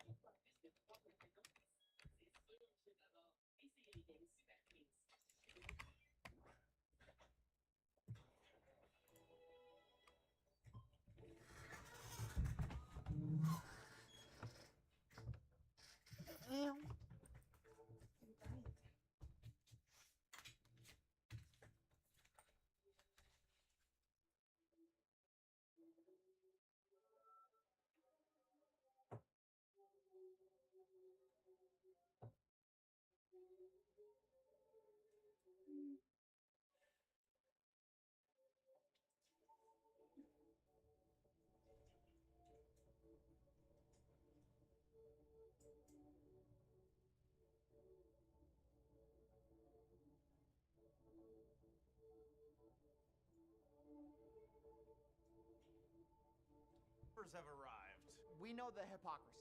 He's been gone for 3 months. Why do you want us to hate Andy? I don't get why you built him up for so long just to ruin him. Aaron breaks up with him, thank goodness, because I hated that relationship. Welcome back, buddy. And then she starts moving on with Jim Jr. I forgot to talk about the Jim cheating from season 6 or season 8. He didn't cheat. When Jim goes down to Florida, Kathy, yeah? Kathy? She like comes to his hotel room and starts stripping, and she's trying to like cheat, and Jim like tries not to. I just have to say it. I'm married. I'm very happily married. What was the point of that? And then she's gone forever after that. Maybe they did infuse new blood, but just like for like 2 episodes with the dumbest plots, and then they got rid of those characters, and I just forget about them. That was so stupid. But nonetheless, they got Aaron and Jim Jr. Hey, they're a couple now. And as soon as they get together, they disappear because the show stopped caring. They get next to no screen time. They get no plots of them as a couple. And that's a couple I can cheer for. I like this. Let them be together, right? But there would be whole episodes that pass where I'm like, where are they? Oh, there's also in episode 16, we're entering like the final bits here before there's one final arc, the mockumentary release arc, okay? Right before then, the farm clearly not working. Dwight has his own love interest that he's building up, and I think he's gonna have on the farm, but they're canceling plans for that. So now they're just like canceling his whole love story. It made sense. There was a girl that was really into Dwight, and they had a lot in common. They had a lot of similar interests. They were really into each other, and I think Dwight was thinking about proposing to her. And now it's been years since he thought of Angela romantically. Like he had the affair with her, but that was more about him wanting a child because he felt behind in life. So that didn't feel like he liked Angela so much. At least that's not the impression I got. Maybe I'm wrong. But there's moments, I can remember moments where he's like, yeah, I'm not into Angela. I don't want Angela. But we signed the contract. It's dissolved. Don't worry, you're free. Okay? Okay, we'll see you later. And he's now he's got this new relationship that works, and it's good. We have this episode where Angela helps Dwight take care of this family member. And I think it might be the worst edited / cut episode. It's a double episode, so 40 minutes. The pacing is so bad. They cut between the A, B, and C plots with no rhythm whatsoever. And I think it was directed by Jon Favreau. I don't know. I looked it up because I was like, this is so bad, I need to know. And it's like a top director who does like Marvel movies, I think. I can tell because he did not get the rhythm at all. There's another point where they're trying to make Andy into Michael, where Andy's like being like, hey, I contracted chlamydia, like he's reading it, like he doesn't know what chlamydia is. And turns out I contracted chlamydia from Aaron, and it's incurable. Oh, okay. So let's start covering the final arc here. Jim, the company's starting to do well, and he wants Pam to move to Philadelphia.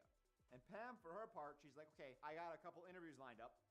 Let's see if I can find a job out there that I like. And she goes in and she interviews with Saul Goodman. Turns out the boss is acting similar to a personality that we know.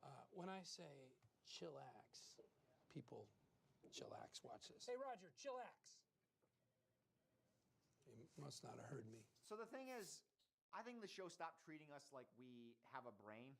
Maybe it's always been this way a little bit, but we very clearly see that he is acting like Michael. And then we get the diary room of Pam saying, oh my God, he's Michael Scott. It's like, yeah, we know. You didn't need to tell us though, right? Like we could figure that out for ourselves. Do you really think we're that dumb? Oh, no. right, the elevator's not working. So Dwight and Dwight Jr. are trying to figure out how to get Stanley to go on the sales call because he doesn't want to walk the stairs. I put 17 damn years into this company, and now they're making me climb Stair Mountain. I think they're on the second or third floor, so it's not like they're climbing the Empire State Building or the Statue of Liberty. What's the one with all the stairs? Some New York building. It's not like they're in New York. So in order to get Stanley on the sales call, Dwight shoots him with the tranquilizer, and then does this, and then slides him like this.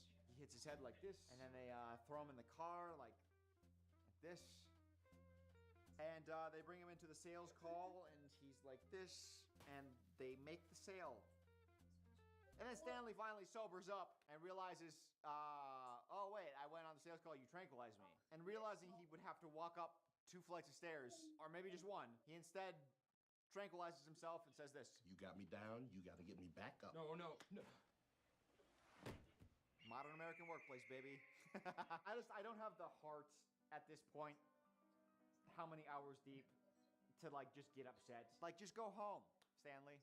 You made a big sale? Hey, take the rest of the day off. You don't need to train.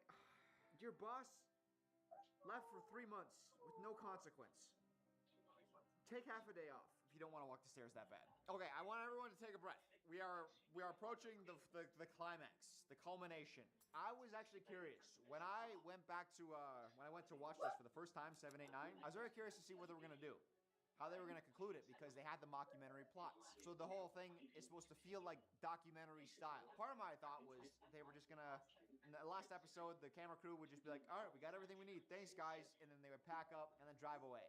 And then we don't know what happens with the footage. That's what I thought was gonna happen, and I think that's probably the way they should have gone. Because I think about that shot of them walking out of the office and just like the wave goodbyes. Maybe they see someone in the parking lot and they wave as they leave, and the camera cuts, and it's like, oh man, I don't know. There's something romantic about that, and a little sad. Well, I like that. Instead, no. The project is being released on like a public network or something. Go to the bathroom for 45 minutes and everything changes. The problem with actually releasing the doc is you have to answer all the questions that wouldn't have had to be answered otherwise, you know? And the thing is, this was recorded with like mid-2000s camera gear. Like, this isn't small handheld devices. I'll show you a screenshot. These are the cameras they're using. They have big boom operators. They have these big cameras following them around at all times.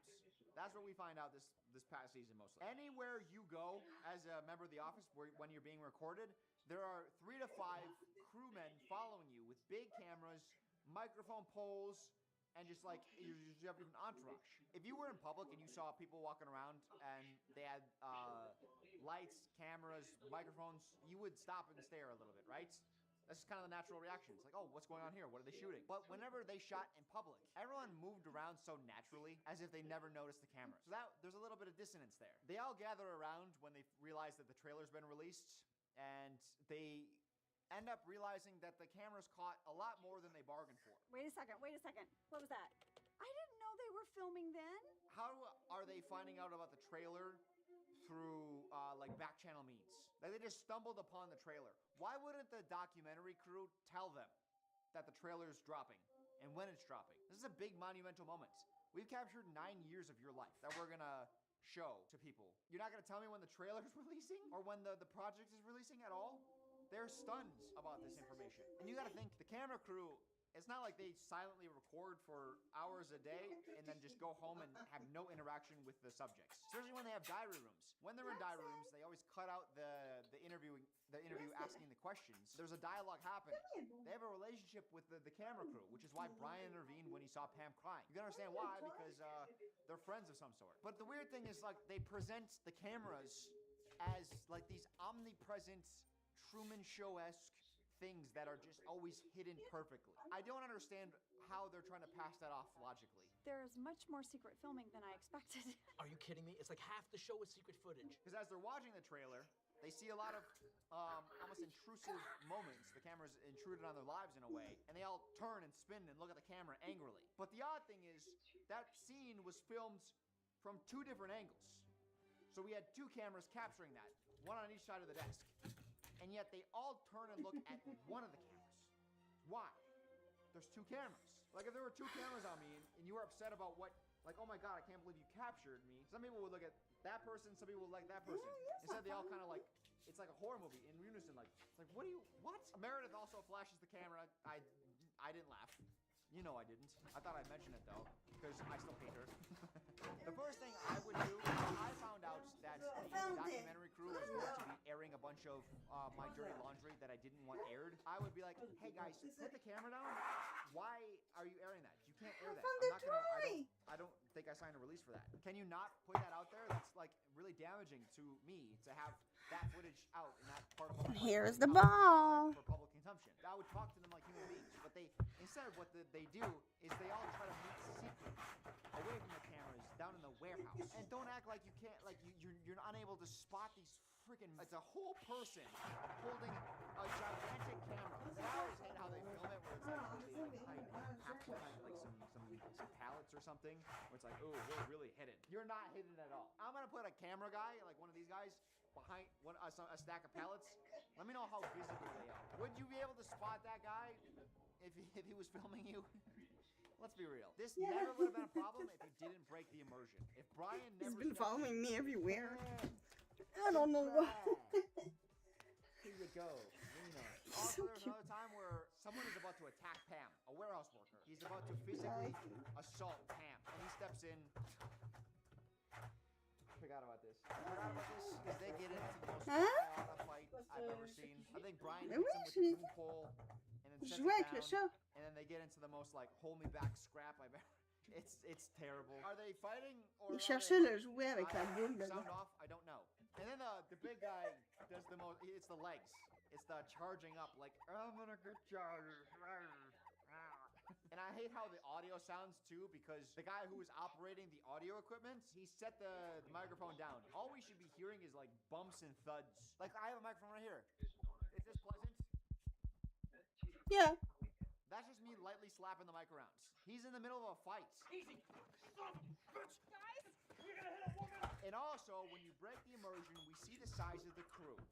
Right? Outside, we got camera, we got boom, we have director, and then we have another employee of some sort, probably an assistant. Guy in yellow jacket. Set up on the other side of the parking lot. So that's a cameraman. There might be a boom person behind there. So there's at minimum 5 people in this parking lot recording. And then in this episode, by the way, there's also a camera crew that's out shooting Jim and Daryl in Philadelphia at some athlete stuff. So there's multiple cameras out there too. So there's at least a crew of 4 or 5 out in Philadelphia. So on a single day, they have at least 10 to 12 employees working. Oh, plus then there's the Oscar, Dwight, and Angela. They have some scenes as well. So they need their own crew. So now we're up to like 16 to 18 employees for one day. Plus, I don't know if they own the equipment or they have to rent the equipment. We're starting to calculate the cost of hiring, let's say 15 people for one day of shooting. For what? For an average American workplace. A 15-person crew. We say like, well, they filmed the Philadelphia stuff. That's the same crew on a different day. They just spliced it into A plot and B plot, right? Whatever. So maybe it's one crew of 6 that did that, and then they went to Philadelphia, shot it a different day. Fine. The problem is some plots are happening simultaneously. Remember when Jim, Andy, and Kevin went golfing? Jim was trying to make a sale. There was a couple camera crews with him. Then Michael, Pam, and the others went to a career fair. There was a camera crew or 2 there. So sometimes you need multiple camera crews at different locations that are happening simultaneously. I understand funding like a big life, right? This is something that's going to be viewed tens of millions of times, probably. You could put millions of dollars into the production of this because there's going to be a payoff. But if you're hiring 15 people, or maybe it's only 6 or 7 people on your small days, plus the equipment, plus editing, all that stuff. The math of this is you've spent many millions of dollars shooting 9 years of an average workplace. This is a multi-million-dollar project, at the very least. How can that be profitable for Frito-Lay?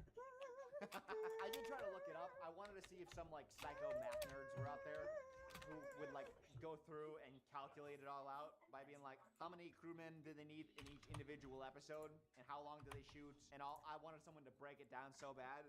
And it's a show big enough where I thought there'd be a big enough nerd out there to do it. I'm certainly not. I have a life. I I just canned 3 hard lemonades.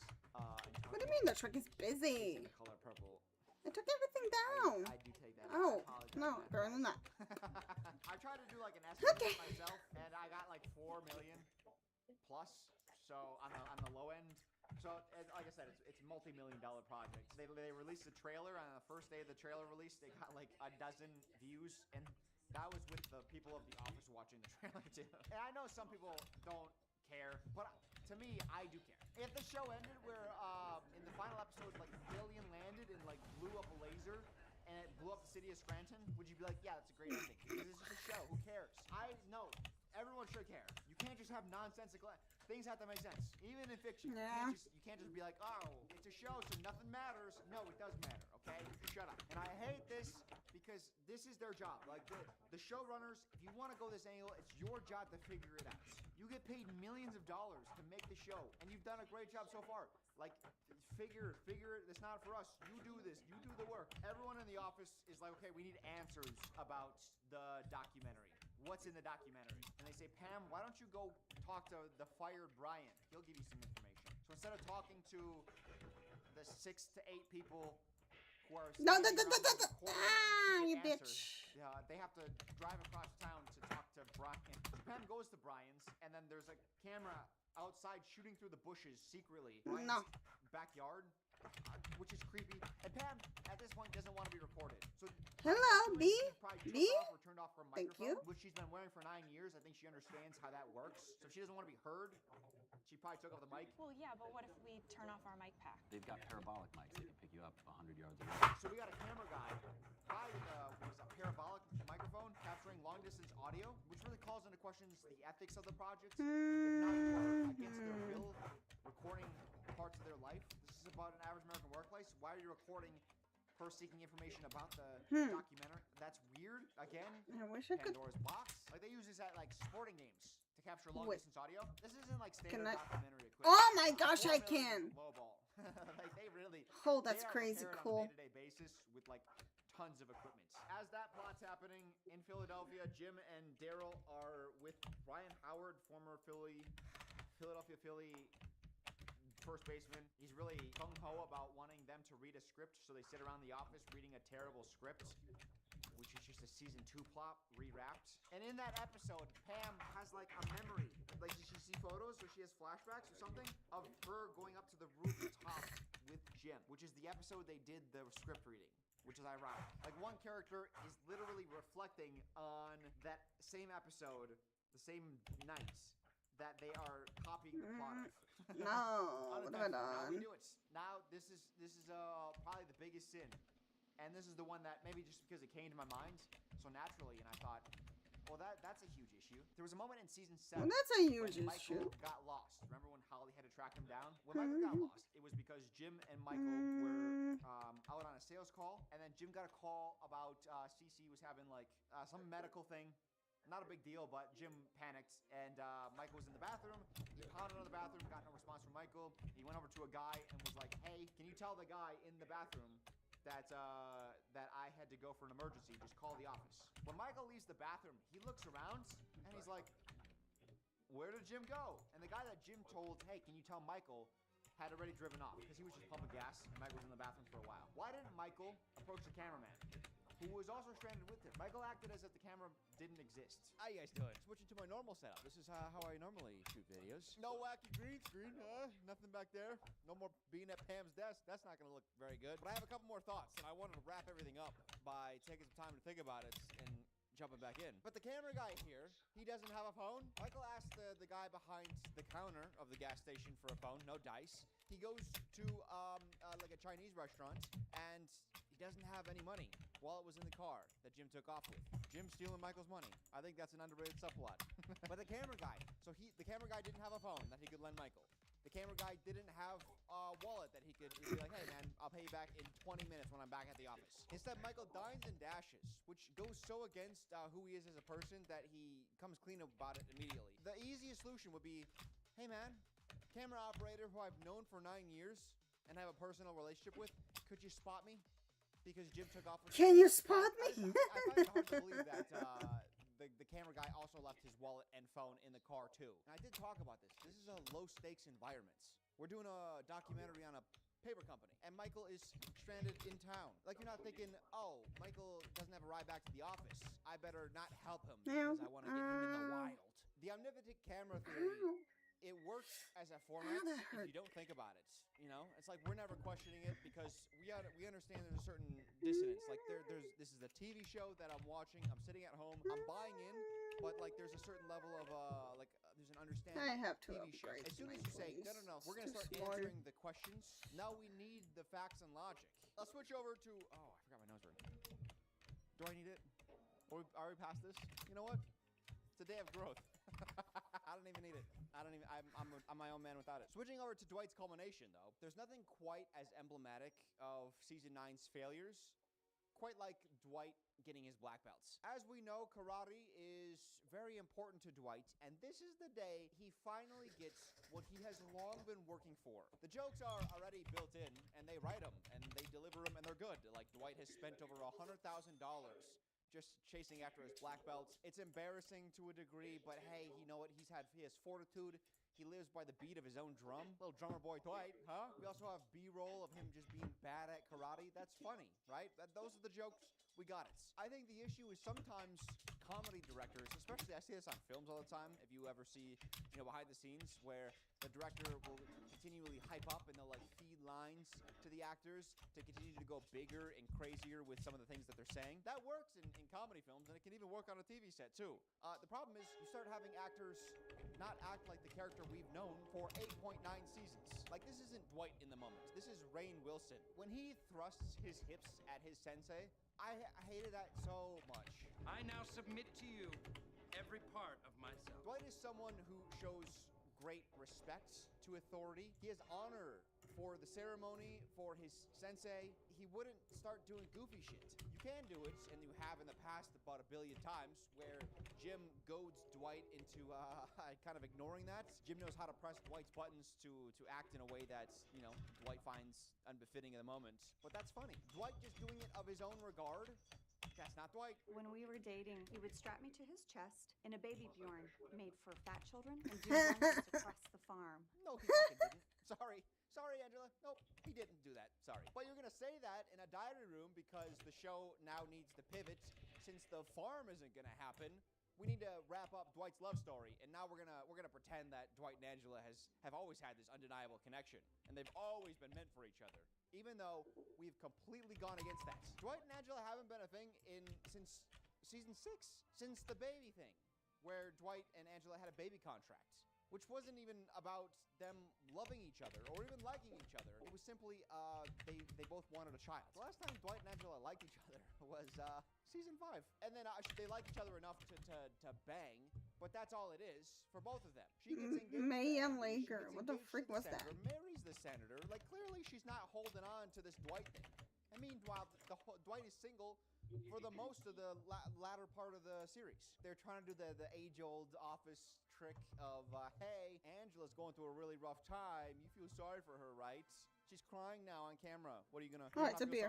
Okay, a beer. She's been a horrible person for Goes in the beers. No, she's a brand new person now. You're supposed to care. Maybe I'm missing something. Maybe I'm so biased that I've like forgotten like so many good deeds of Angela, but I just do not think so. I still can't get over the fact that she asked Pam as pregnancy buddies.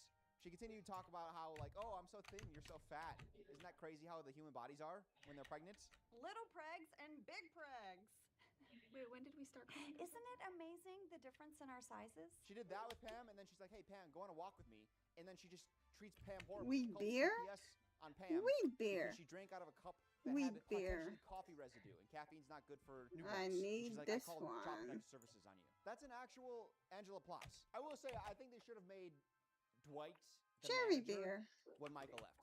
I think they could have done the Will Ferrell thing, because What as is much that as one?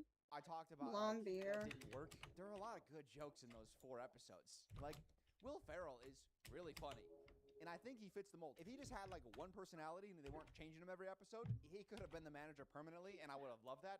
But, Will Ferrell, he's a movie star. I think that was back when, he was at his peak still, so I don't think he would sign on for a full season, much less multiple seasons, especially to a show that probably has declining viewership at that point. I think they should have made Dwight manager season 8 onward, though, because the Jim and Dwight shenanigans. So I think it's the second to last episode, Dwight is made manager. It's in one of the final episodes, at least. And Dwight is trying to find, he makes Jim assistant to the regional manager. And then Jim is like, I need an assistant.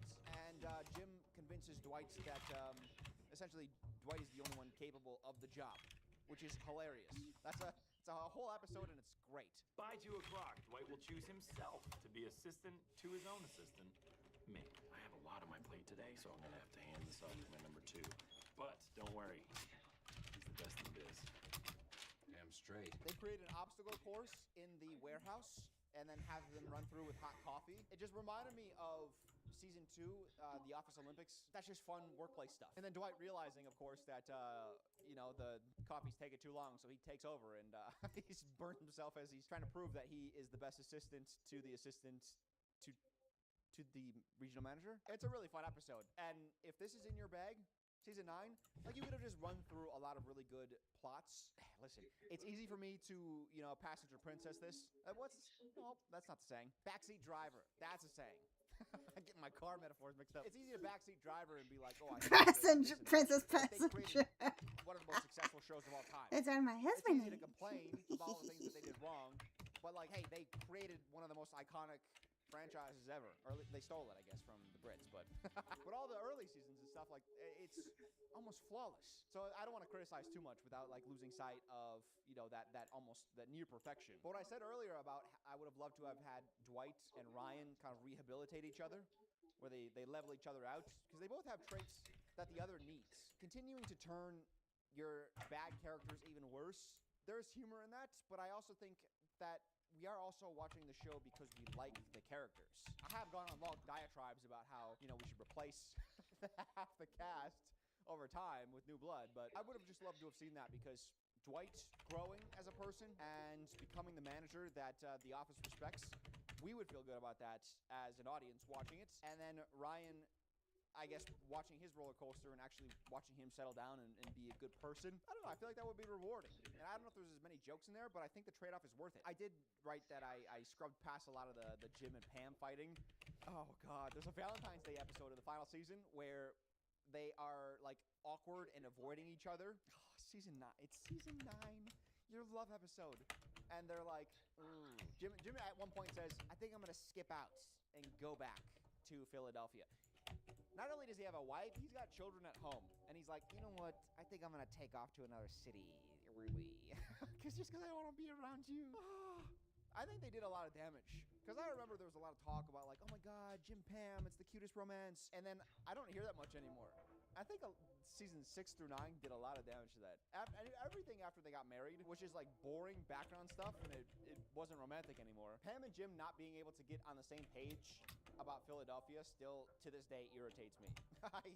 It's hard for me to get over that. Not only because it fits the criteria of what she wants. She wants a bigger city, bigger opportunities, greener pastures. That's something her character has always desired. That was one of the big conflicts. Pam going to New York to do art school. Dwight was opposed to it. Jim was not, and that felt like one of the final moments before she split off the wedding talk with Roy. And I feel like that probably weighed into her decisions. She's like, okay, this guy actually wants to support me and see me chase my dreams, and this other guy just wants me to play it safe because it's comfortable. I make a lot of jokes about other shows being my favorite show of all time, like The OC. The Office is another. So this is with beer. Boy Meets World, I don't think. Where's the cherry That show is so good, and The Office and Boy Meets World, they both have a final plot. Where's that cherry? It's very in sync. They run parallel to each other. So Boy Meets World takes place in Philadelphia. I just don't have one anymore. She gets an opportunity to move to New York, whereas here we have in The Office who have an opportunity to move to Philadelphia to chase, a better job opportunity. So Corey and Topanga in Philadelphia have a potential to go to New York for better job opportunity. Both couples are married. Jim and Pam have kids, so it adds a little bit, a little bit more, but still. In Boy Meets World, before Corey can object, he doesn't want to leave. He says, I'm going to tell Topanga, we're not moving. This is where our friends and family are. This is where we've grown up. This is where we're going to stay. So he goes to bring it up to her, and before he can even say it, she's like, you know what? I think we should stay. And he's like, I want to do whatever you want to do.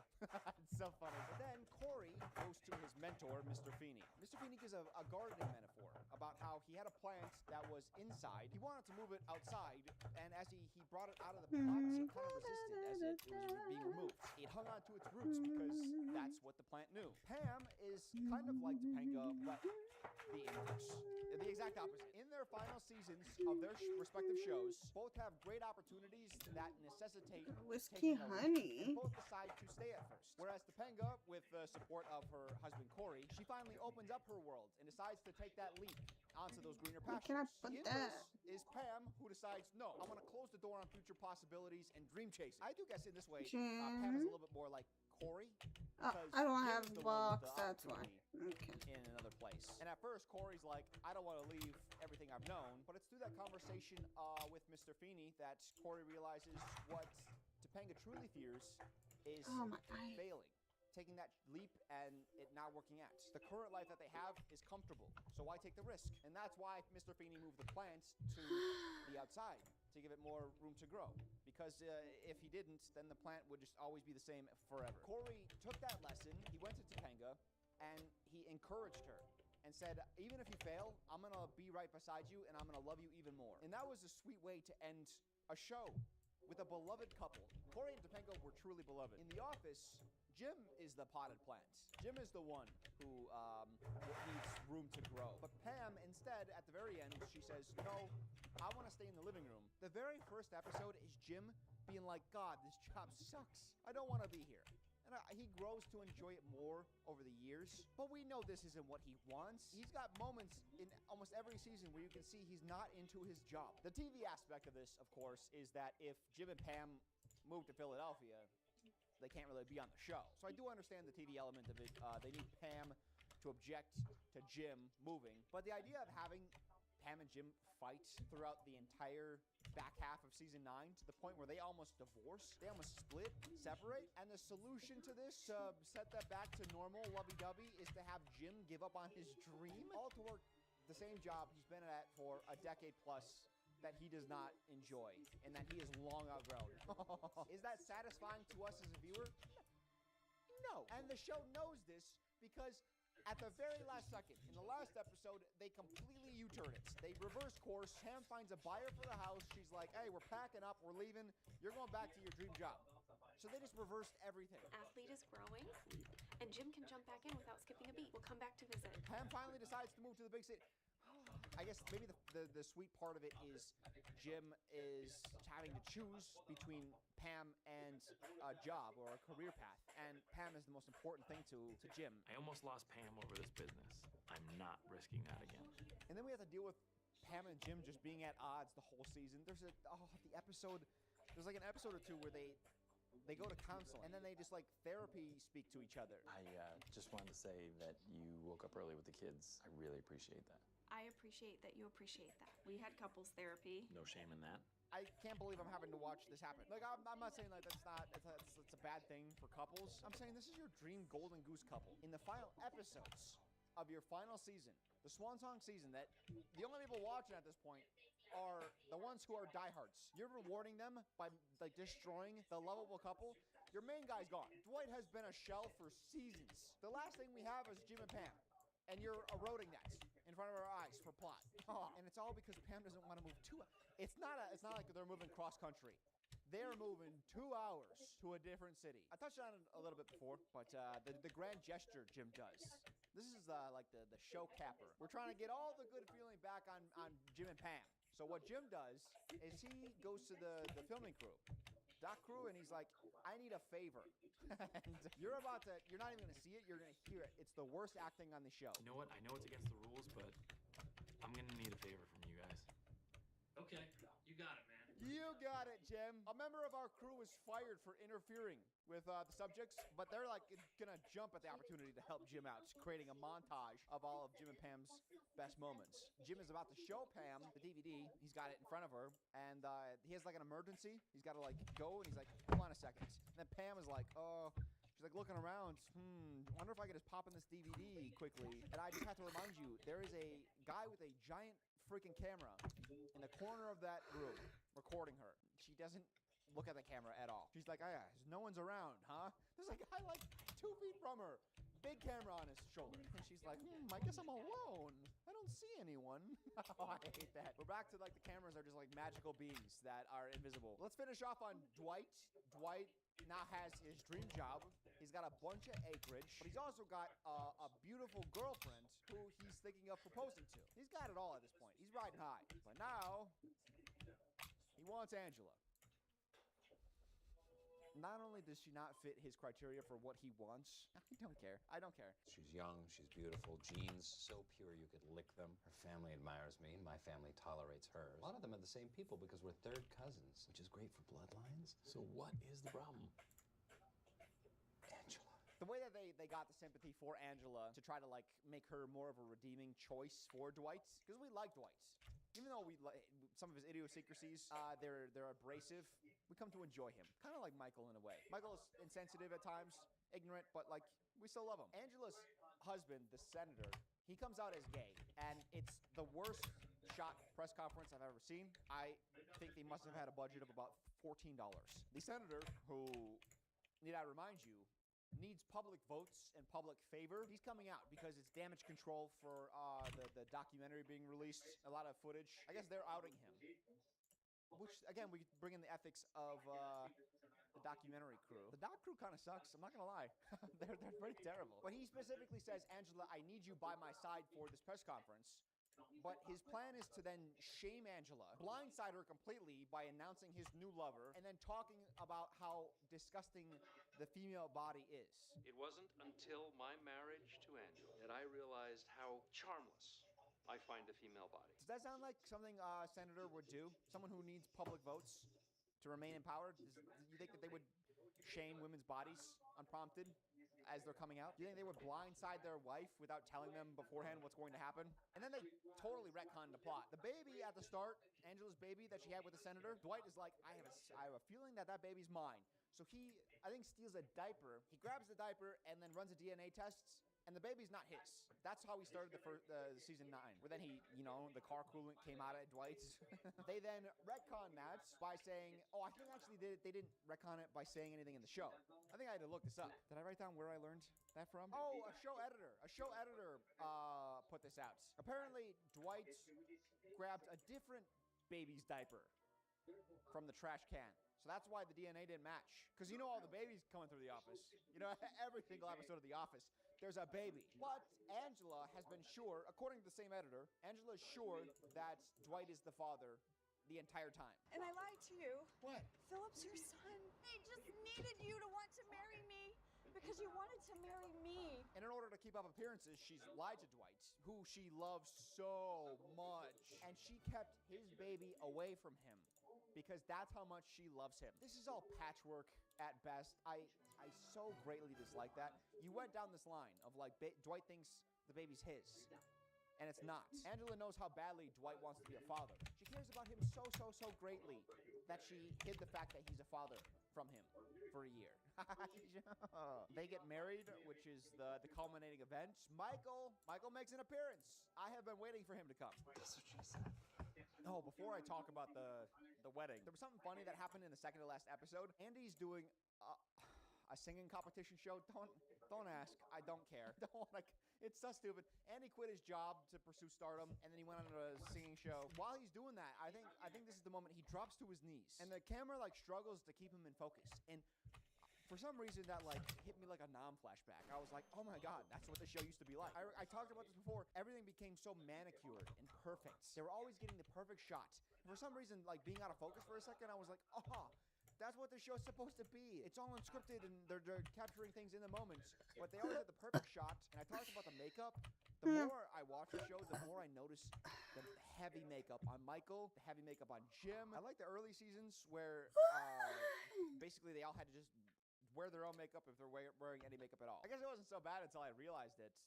But then once I did, it was like, oh. I'm also also not sure what the documentary that's airing, what it is, because we only see 2 scenes from the documentary. It's a 9-part series that's airing in the summer. The 2 bits we see is the first scene. The first scene of the documentary. It's how episode 1 starts with Jim in Michael's office, and Jim just failed to sail. All right, Jim, your quarterlies look very good.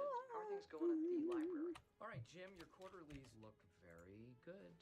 How are things going at the library? I guess the other one we don't see, we hear about in the last episode where they're doing they're on stage talking about the doc, and they included Jim doing the DVD for Pam in, I think that's the second to last episode of the series. So the documentary included everything from the very first thing that we ever saw on the show, and also included stuff from the very last episode we ever saw, apart from the finale, which is a recapper kind of thing for the doc crew that takes place 1 year after the show ends. It's just like a quick little, where are they now type thing. That's the conceptualization of the episode. So if we know that the documentary has the first ever scene that we saw in episode 1 and something from the very last episode, I'm like, is the documentary just every episode of The Office ever? I don't get it. And I don't think that there is going to be a satisfying answer to this, because I don't think that they thought this through. I think for so long, every season, they've been just throwing things at the wall, trying to make stuff work, and now the wall is just so messy with a bunch of stuff that there's no way to like untangle it all. This show isn't a single story that the showrunner set out to tell. It is a sitcom where they're just trying to tell jokes, keep it somewhat cohesive over the long run, and try to land the plane when you get there. Other parts in the finale, when they're on stage talking about the documentary, a woman stands up and claims that she's Aaron's birth mother. Well, no, that's not true, because she doesn't actually say it. She implies it. Aaron? Yes. Oh. Oh. Aaron? Which kind of seems like it might be a sweet thing, but she knows that this is being filmed, and by not saying it, I think she gives herself like legal wiggle room for if she's ever arrested. She's like, no, I never said I was her mother. I think Aaron might be locked up in a basement somewhere. Her dad's there too. Like, her dad's like, Aaron, hi, and he's teary-eyed, and it's like, oh, you must be the father too. Guys, I think we need like evidence. We can't just have people turning up being like, especially knowing that the documentary became like this hit phenomenon, and Erin was looking for her birth parents in the documentary. You don't think that there's any like sycophants who look at this and say, ooh, I have an idea. I've hatched a plan. I know how to get closer to one of the subjects in that documentary. Am I being cynical? Probably, but like, oh, Kelly and Ryan. I've told you what I would have wanted to have done with Ryan, right? Ryan has a child with someone else. He's a single father, and in order to get some alone time with Kelly, who is, I don't know if she's engaged or just dating. Yeah. Oh, I'm not tired. I slept all day. Yeah, I woke up at 11. Yeah, I know.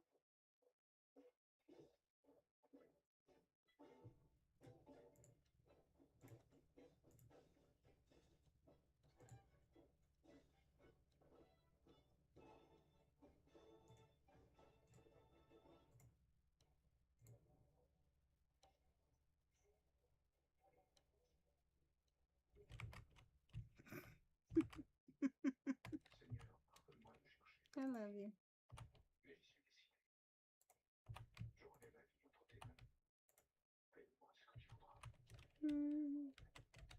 Yeah. Hello, why my stomach is still hurting.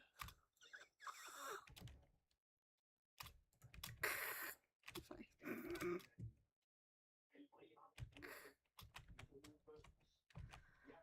I have all my china, my glass, and my freaking pots. Okay, baby.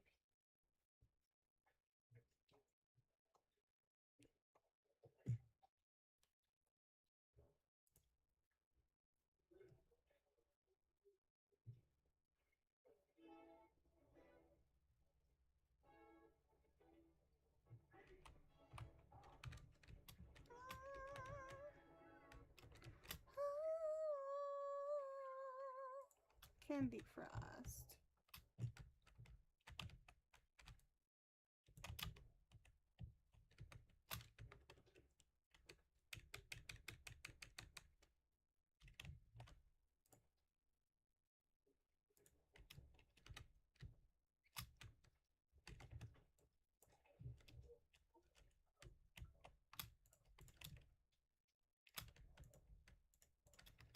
Yeah. What is that?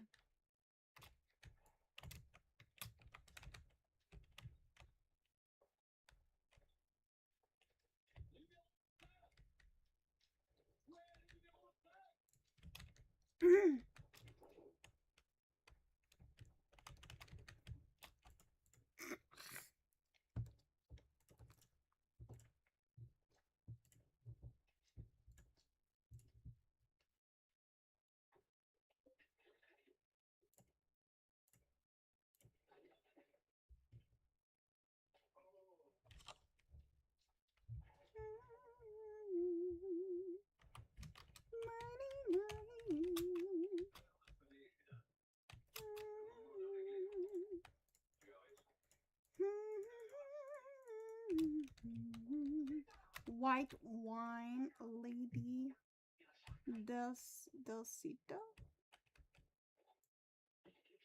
Nice.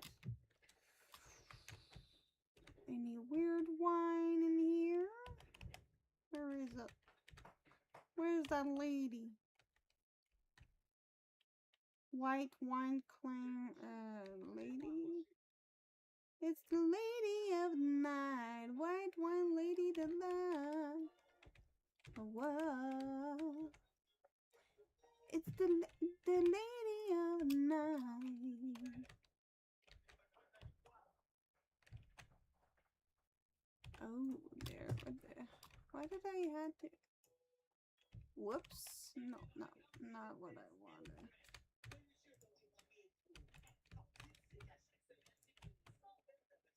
Why, yes.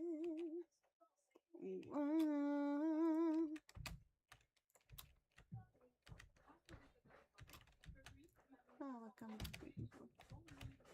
Okay.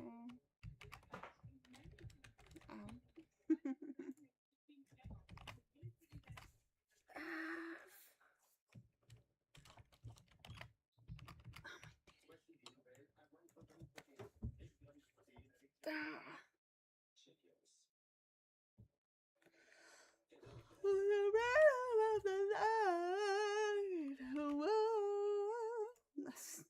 Don't know why I have this stupid song in my head right now.